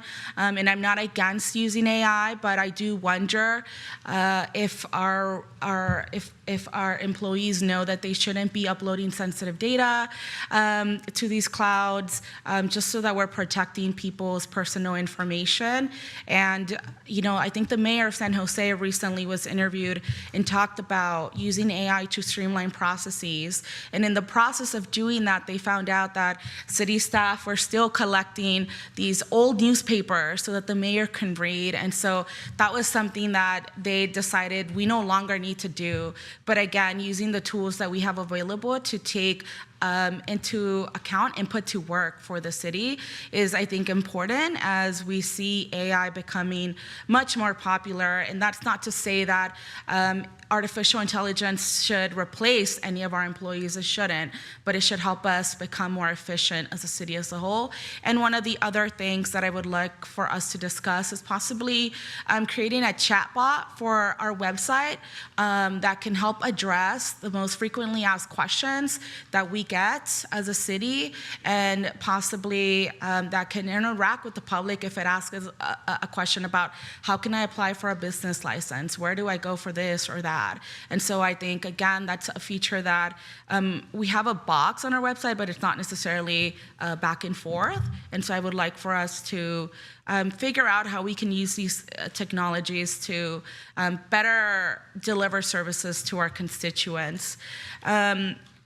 I brought some resources for you, City Manager, that I'll be handing over. Again, just different case studies about different cities and different issues and how they've been able to address them. And I think the biggest takeaway here is they have a Bloomberg Center for Cities. There is absolutely no reason why the city of Santa Ana should not be a partner with the Bloomberg Center for Cities. We're no longer considered a major city in the county or in the state. We've lost that designation. And so I think that really raises a lot of alarms for me. Losing residents means that we're losing access to dollars at the state and at the federal level. And so we really need to work in terms of making sure that this is a city that people want to live in, and we need to support that growth. So thank you. Thank you. Councilmember Fan. Thank you, Mayor. A couple things. First, I wanted to thank Ana and Gaston. I completely forgot because I was super excited about everything else in Sahuayo, but as many of you know, I don't really speak Spanish, and so they were just extremely helpful in not just translating, but I also had my first Spanish media interview, so that was quite an experience. Thank you. That experience really was something so, I think it just really helped me frame what the sister city relationship means, and I'm so grateful I had the opportunity to go. I look forward to more visits from the Sahuayo delegation, as well as us visiting them with our team, whether it's water, engineering, workforce. Love to talk to you about any ideas that we might have. So thank you to our team. On August 12th, we had our annual legal clinic in Ward 1. Thank you to my Chief of Staff, Jocelyn Morales, for putting that together with our partners, Public Law Center, the Vietnamese American Bar Association of Southern California, as well as Advancing Justice SoCal. We served dozens of residents and folks who just needed to come in and ask some legal questions because they might not know where to go or just get referrals. Always happy to do that. We also had National Night Out recently. It was awesome. Thank you so much to PD and Parks for collaborating, for doing it together. I was there with Mayor Mescua and Councilmember Penalosa in his ward. The greatest thing ever happened to me. I have fulfilled every dream I've ever had as a council member, and I got to sit on Willow the horse. I'm done. I've achieved everything I've ever wanted to achieve as a council member, so thank you so much to our officers. I'm sure we have insurance. And, no, we don't. And I wanted to make sure that we announced on August 16th, we have our annual Zoofari, which is the largest fundraiser for our zoo here in Santa Ana. I've gone, I think, almost every year since I've been on this dais, and it's always an incredible time. I believe this year the theme is black tie with a touch of emerald. So, I mean, Councilmember Penalosa already came in theme, so if you want to know how to dress, come in some emerald, some green.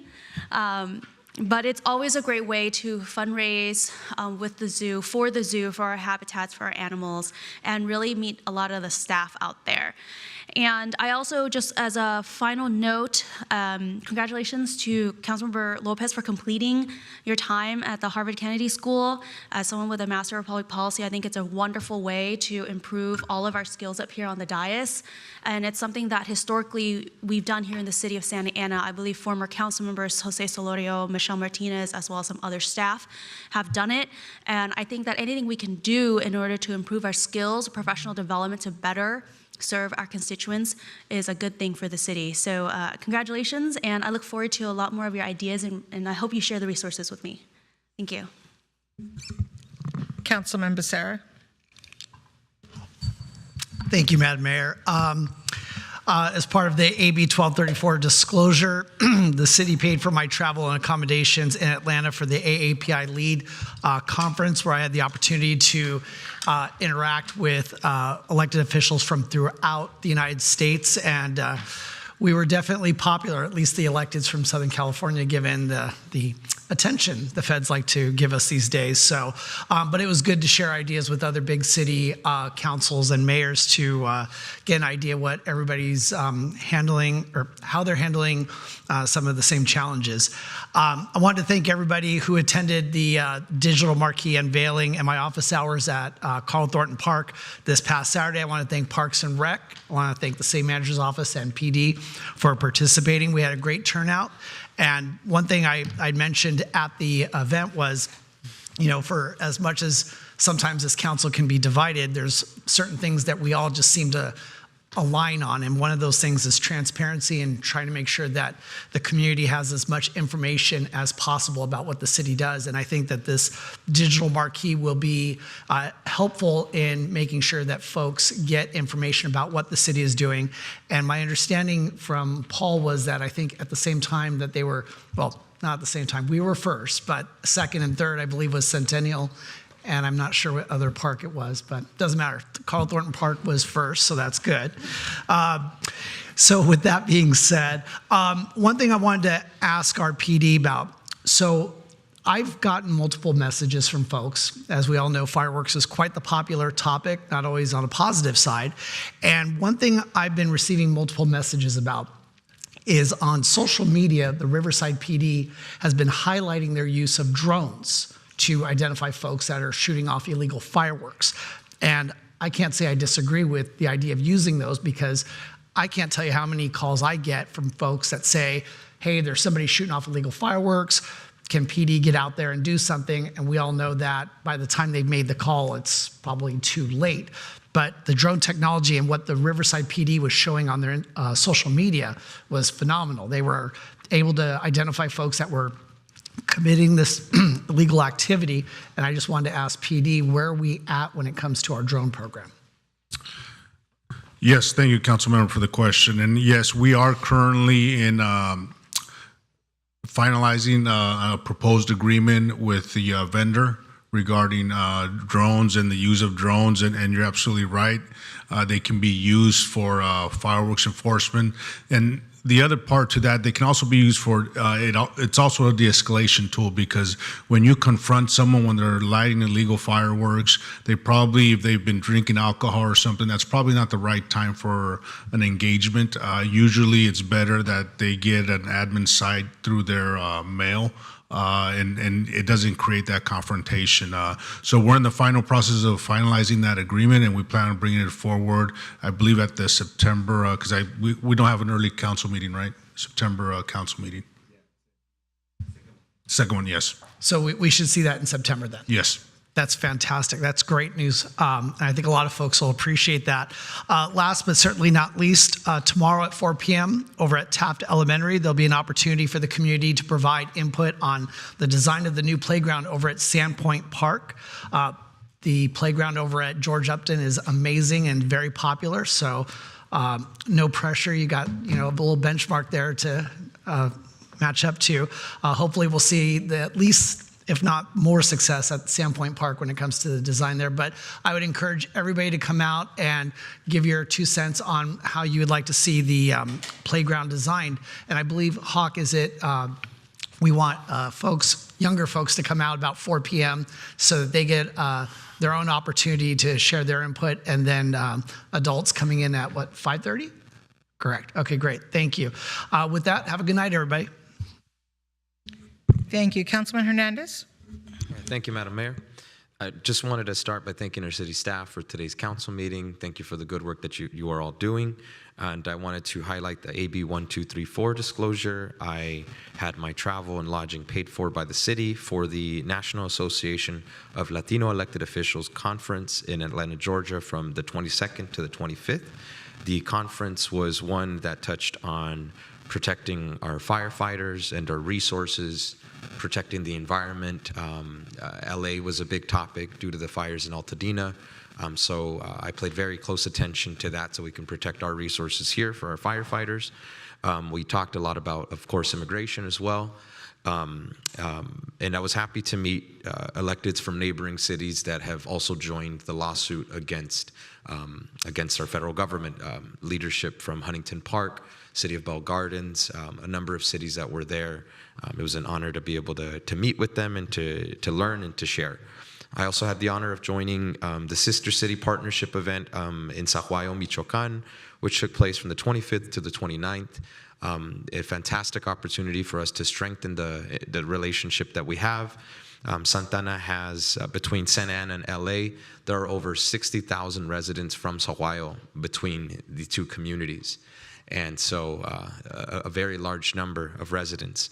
And I just wanted to highlight August 21st, between Ward 2 and Ward 5, we have the Jerome Outdoor Library, which will be opening. This is the first of its kind in the state of California.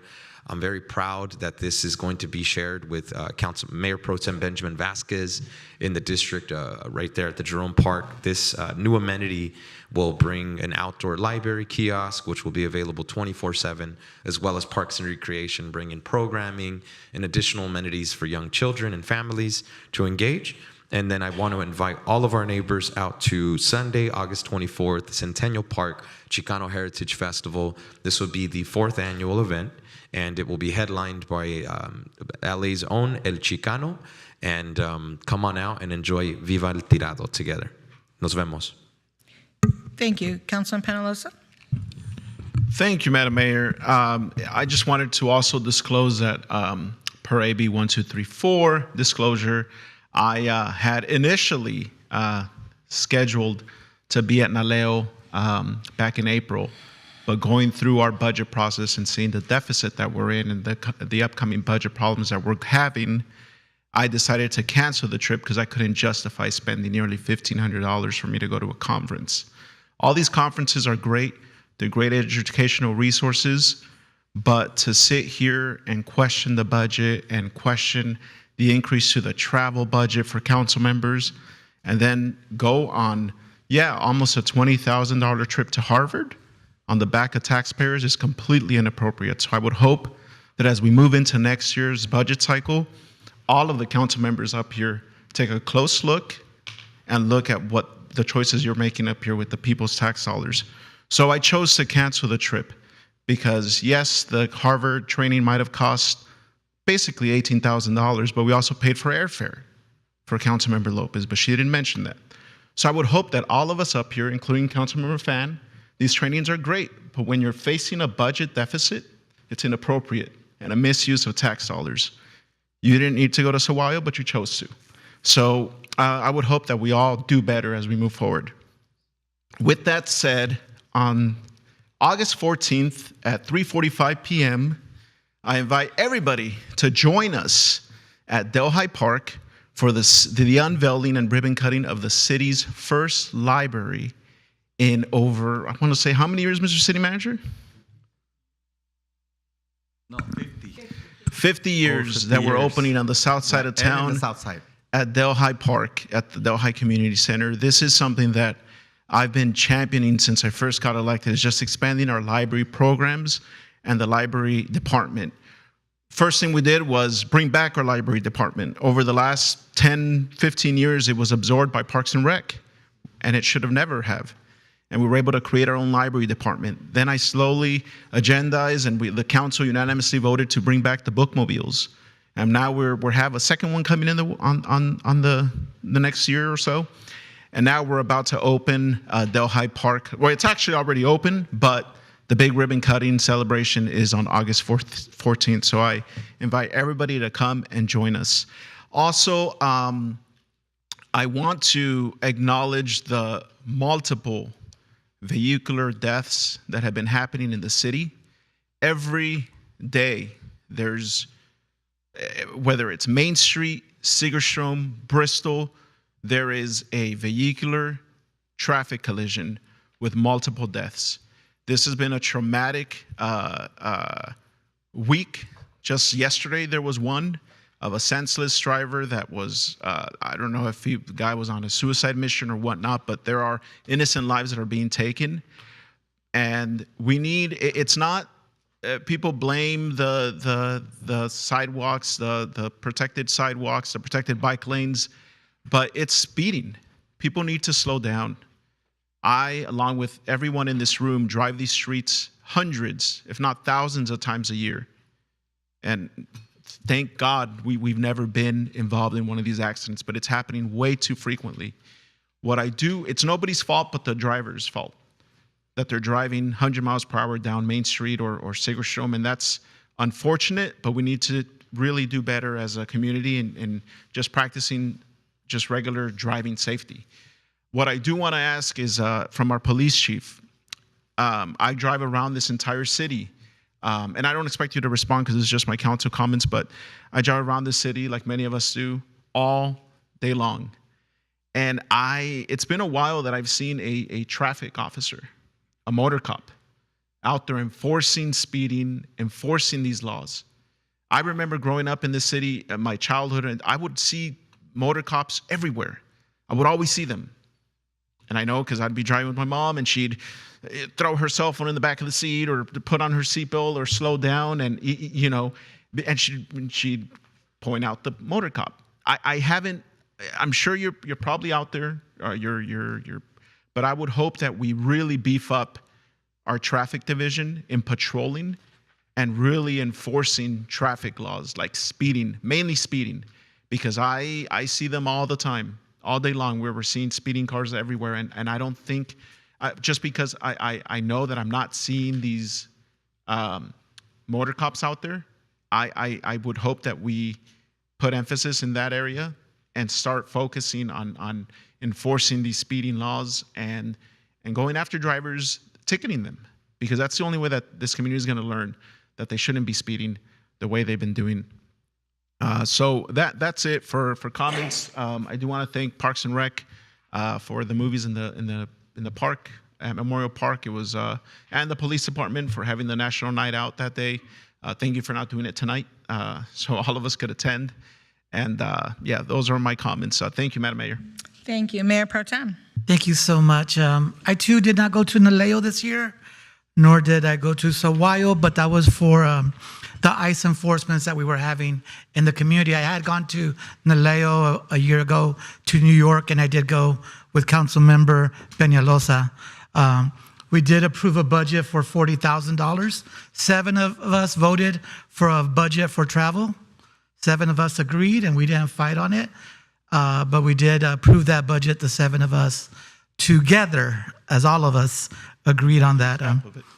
And I did want to talk, I did have Chief Rodriguez.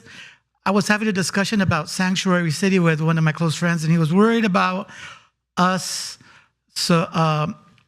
and criminals coming, or international criminals coming, and not supporting the feds if there's a criminal investigation. There's a difference between a criminal investigation and immigration enforcement. Can you kind of discuss how we would deal with that and what that means, Sanctuary City means to us, really quick? Councilmember, I just want to remind you, this is council comments. Okay.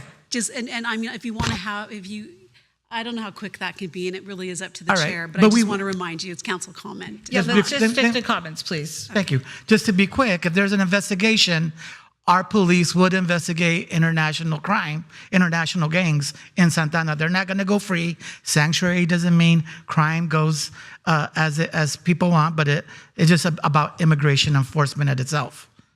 That is correct, MPT. Thank you. I also, hear me out, Mayor, and I'm going to give you an idea about, thank you for bringing in the quality of life team, because I've done ride-alongs with them, and they're constantly working. They're nonstop. You get in the car with them, and they're just work. It just keeps going. They do not stop. I know we have 36 missing positions. So I like, here's what and I like what you said, because when I brought it up before, I said, if we could hire 10 more officers, maybe 2 could be for quality of life team, because we have 36 open positions. We had 40 at one time. So we could have more people helping us out and enforcing it, because they're doing amazing work. And when I went out with them, I only went for 4 hours, and they engaged with 16 people. And some people didn't want the service. But one person, I believe, was arrested. They had narcotics on them in an alley in Hedinger Park. One woman, an elderly woman, couldn't go back to the shelter because she had missed curfew, so they didn't let her back in for a few weeks, which was really sad. She wanted to go back in. And then one woman, she went in for mental health. She needed mental health, and luckily the quality of life team was there to support her. And then we found a man on First Street over by the DMV, and he didn't want to go in. He didn't want to go to a shelter, but the quality of life team and the officers stood there for half an hour trying to convince him to go to shelter, and eventually he decided to go into shelter, and it was good work. And they were very graceful and did the work. So I see the work that they're doing. It's amazing. So if after we hire 10 officers, Chief Rodriguez, and we could increase the quality of life team, because they are working really.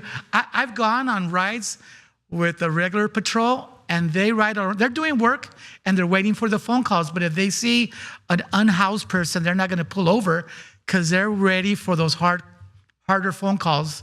They're ready for what the work that we expect them to do when we call them. They show up, but they're not going to pull over like the quality of life. They'll see somebody. It's not a call. They'll just see him, and they'll go talk to him, regardless if they got called in or not. They're going to engage all the time. Our patrol officers cannot do that because they're doing police work. They're doing the police work that we expect them to do. So I do appreciate the quality of life team and our police officers for doing their work. Thank you, and just hear me out, and I think we could do this together, and I think you agree. So that's really cool. So I appreciate you listening and taking it on. Surprise, yeah, we do agree a lot of times. I want to bring out, we did Musicana. I organized an event called With a Few Friends, with Alicia Rojas, with Sandra, with Tesui, with Jenny. We organized a music festival called Musicana Migra, and we raised $7,200 for Orange County Rapid Response Network. That's the second group we did, and I want to thank all our sponsors, La Santa and the Garcia family, for reaching out, because they reached out, like, do another one for us, because we did one for the National Day Labor Organization Network, and we had a great time. Tomorrow, I invite all the teachers of Santa Ana. Sometimes you have to do things from the dais as a council member or as a teacher, but I am organizing this as a community member, as your neighbor. Tomorrow, I'm calling teachers to come in that capacity, because we really have to defend ourselves. Tomorrow, I'm organizing a training on ICE specifically for teachers in defense of our communities and what we can do, how we can train teachers, teachers taking the role of patrolling the community, and also the lessons we can teach our students to defend themselves and how to interact when they see an ICE raid happening. I want to thank Unión del Barrio, an association of Raza educators, for coming out to Santa Ana. We will be at 5 o'clock. We will be at Festival Hall. And at the end of this meeting, I would be remiss if I didn't mention, I couldn't get a hold of her family, but I wanted to close the meeting in honor of Jenny Dang, who was a was a friend of mine from high school, and a lot of us are going to miss her. She was, in the words of one of her close friends, Han, Jenny was charismatic, vivacious, bold, intelligent, beautiful, compassionate, authentic, funny, vocal, unfiltered, rebellious, and intolerant of justice. She was fiercely loyal to her friends. She was larger than life. She possessed a fiery, passionate, blazing spirit that perhaps was too brilliant for her mortal body. Rest in peace, Jenny Dang. We love you. Thank you. Thank you, Mayor Pro Tem. I appreciate that. First, I want to thank the staff for the Santana Ayuda Sin Fronteras, Help Without Borders. Thank you. I know you guys moved very quickly on that. Really appreciate all the work. Also, Mr. City Manager, thank you so very much, because I asked you to put up resources at the bus stops that the city owns for Know Your Rights, and resources for our community at our bus stops with the QR code and whatnot. And I know our staff are working on that. So Rudy, thank you. City Manager and Deputy, thank you so very much, because our families use our bus stops, and what a great place to put up the posters and the information. But at our bus stops, right? It's a great opportunity for us as a city to provide that information. First of all, I want to start off, I too, like Councilor Penalosa and Mayor Pro Tem, I did not travel to Naleo. I've been there twice as a school board member, and once, I believe, as the mayor. If I'm incorrect, somebody will surely correct me. And I did not go because whether it was last year's budget or this year's budget, it's not the time. You know, we're slimming things down, and we're all talking about how to save money. And he was even brought up during the budget to, cut travel costs and whatnot, because I was going to Sacramento to speak on bills and whatnot. I also did not go to Saguayo, and that is a very big deal for me, because they were going to give us the keys to the city as the mayor. And so I am deeply honored to represent the city of Santa Ana and receive the keys to the city at Saguayo.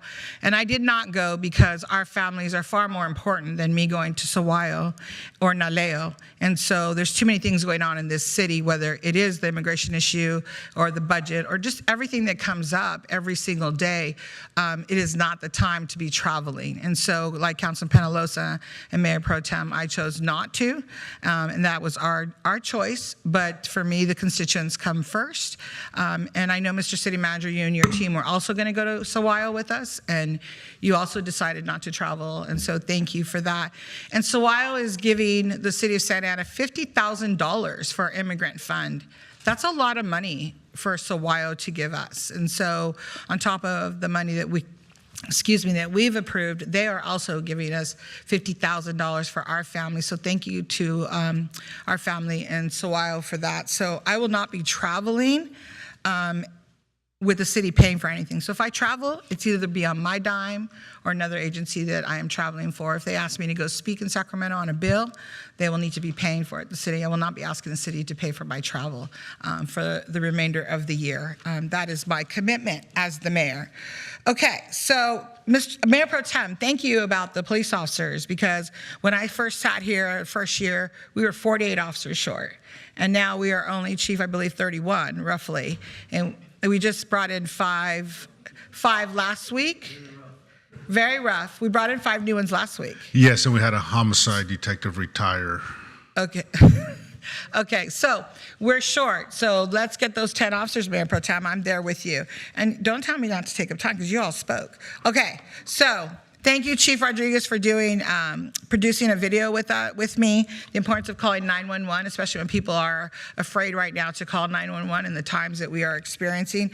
So thank you for doing that, because I know many residents watched that video, and we shared it in Spanish and in English. And Paul, where is Paul? Thank you, Paul, for all the work that he's doing as our PIO with the videos. I really appreciate that. I was able to attend a ribbon cutting at the Bishop Manor Playground. It was a community project with Kids Work and other agencies, and so other organizations. It's a beautiful playground, so if you get an opportunity, stop by Bishop Manor and take a look at it. I also co-host a back-to-school backpack event with the Santa Ana Elks and other partners, including POA, and we were able to stuff 4,500 backpacks. That is a wonderful number. So, and we've handed them out to students, elementary level and high school level. So we do that.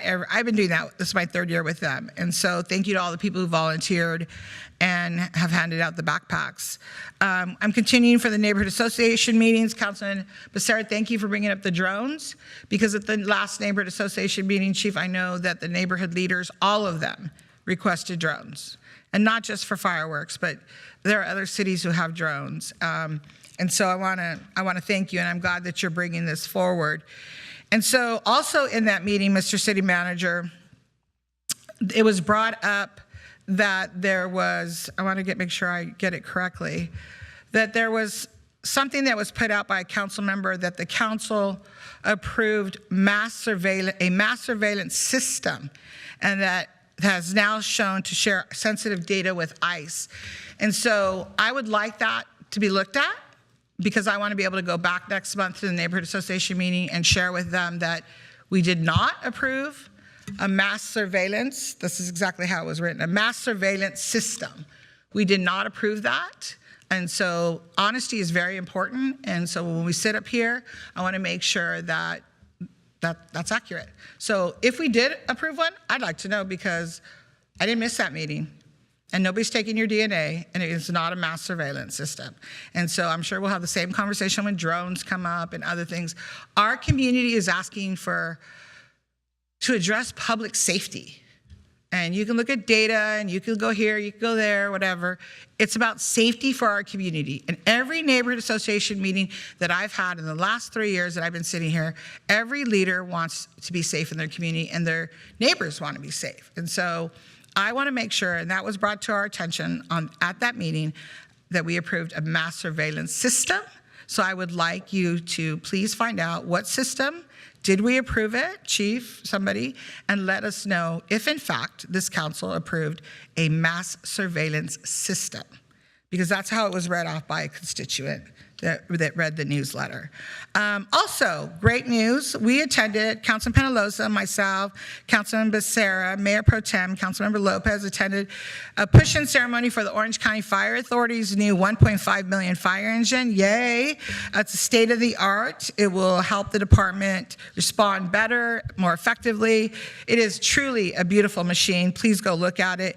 And when DC Henry said push-in ceremony, I thought he was joking. But yes, we did push in the fire truck. We had some help, but we did push it in, and they will be getting 2 more new fire trucks. So DC Henry, thank you for the invitation. I'm sure we'll be joining you at the next push-in ceremony, and that's at Fire Station 74. Also, I met with Michael Hun, CEO of Cal Optima, and street medicine is coming. We're meeting. It should be rolling out hopefully by the first of the year.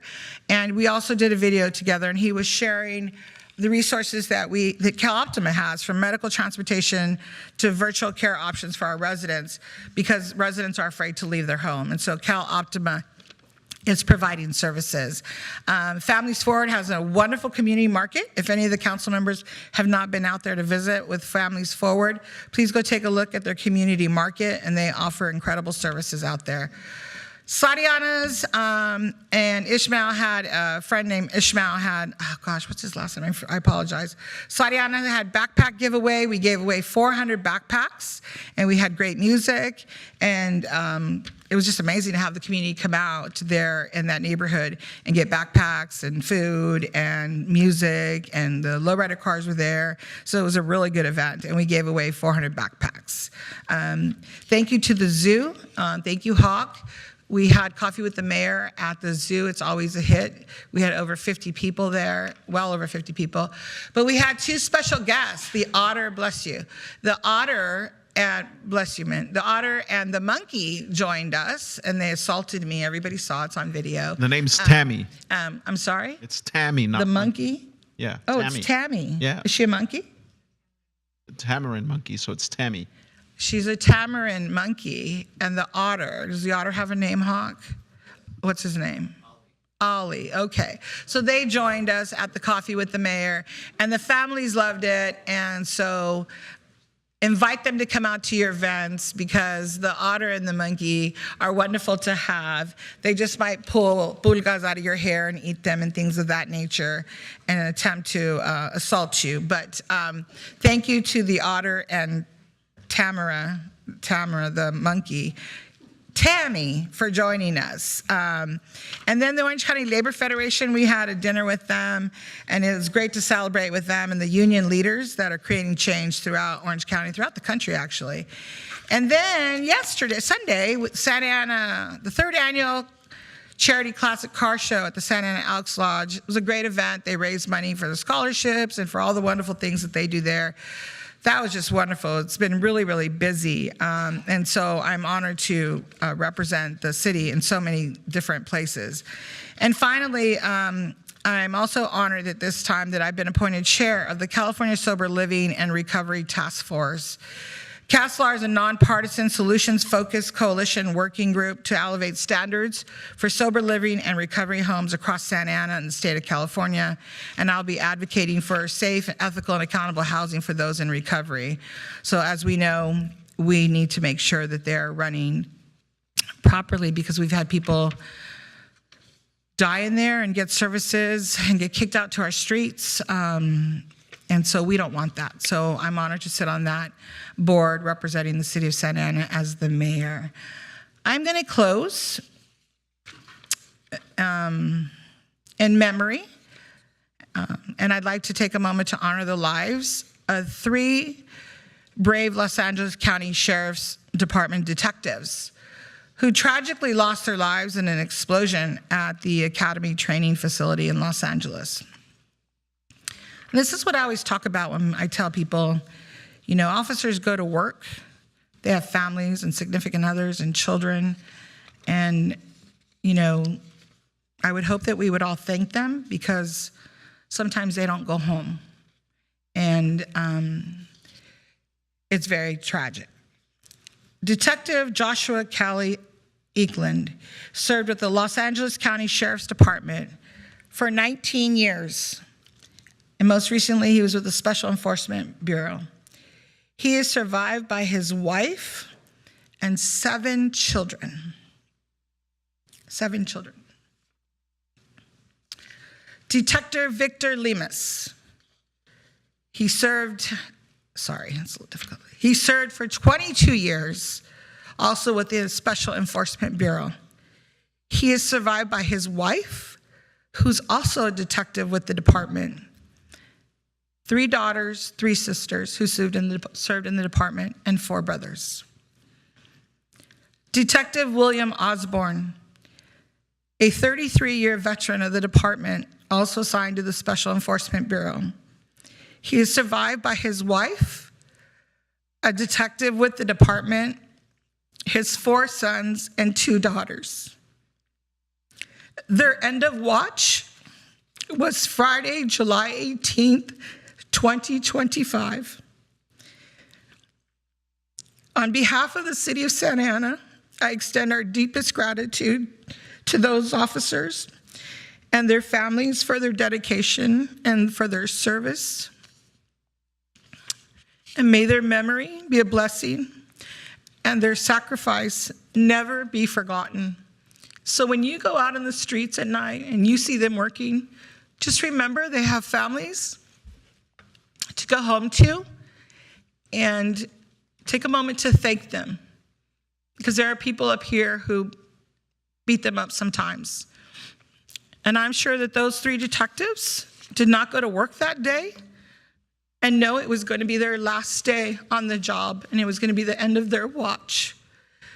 And they all have children and families. And so with that, this meeting is adjourned.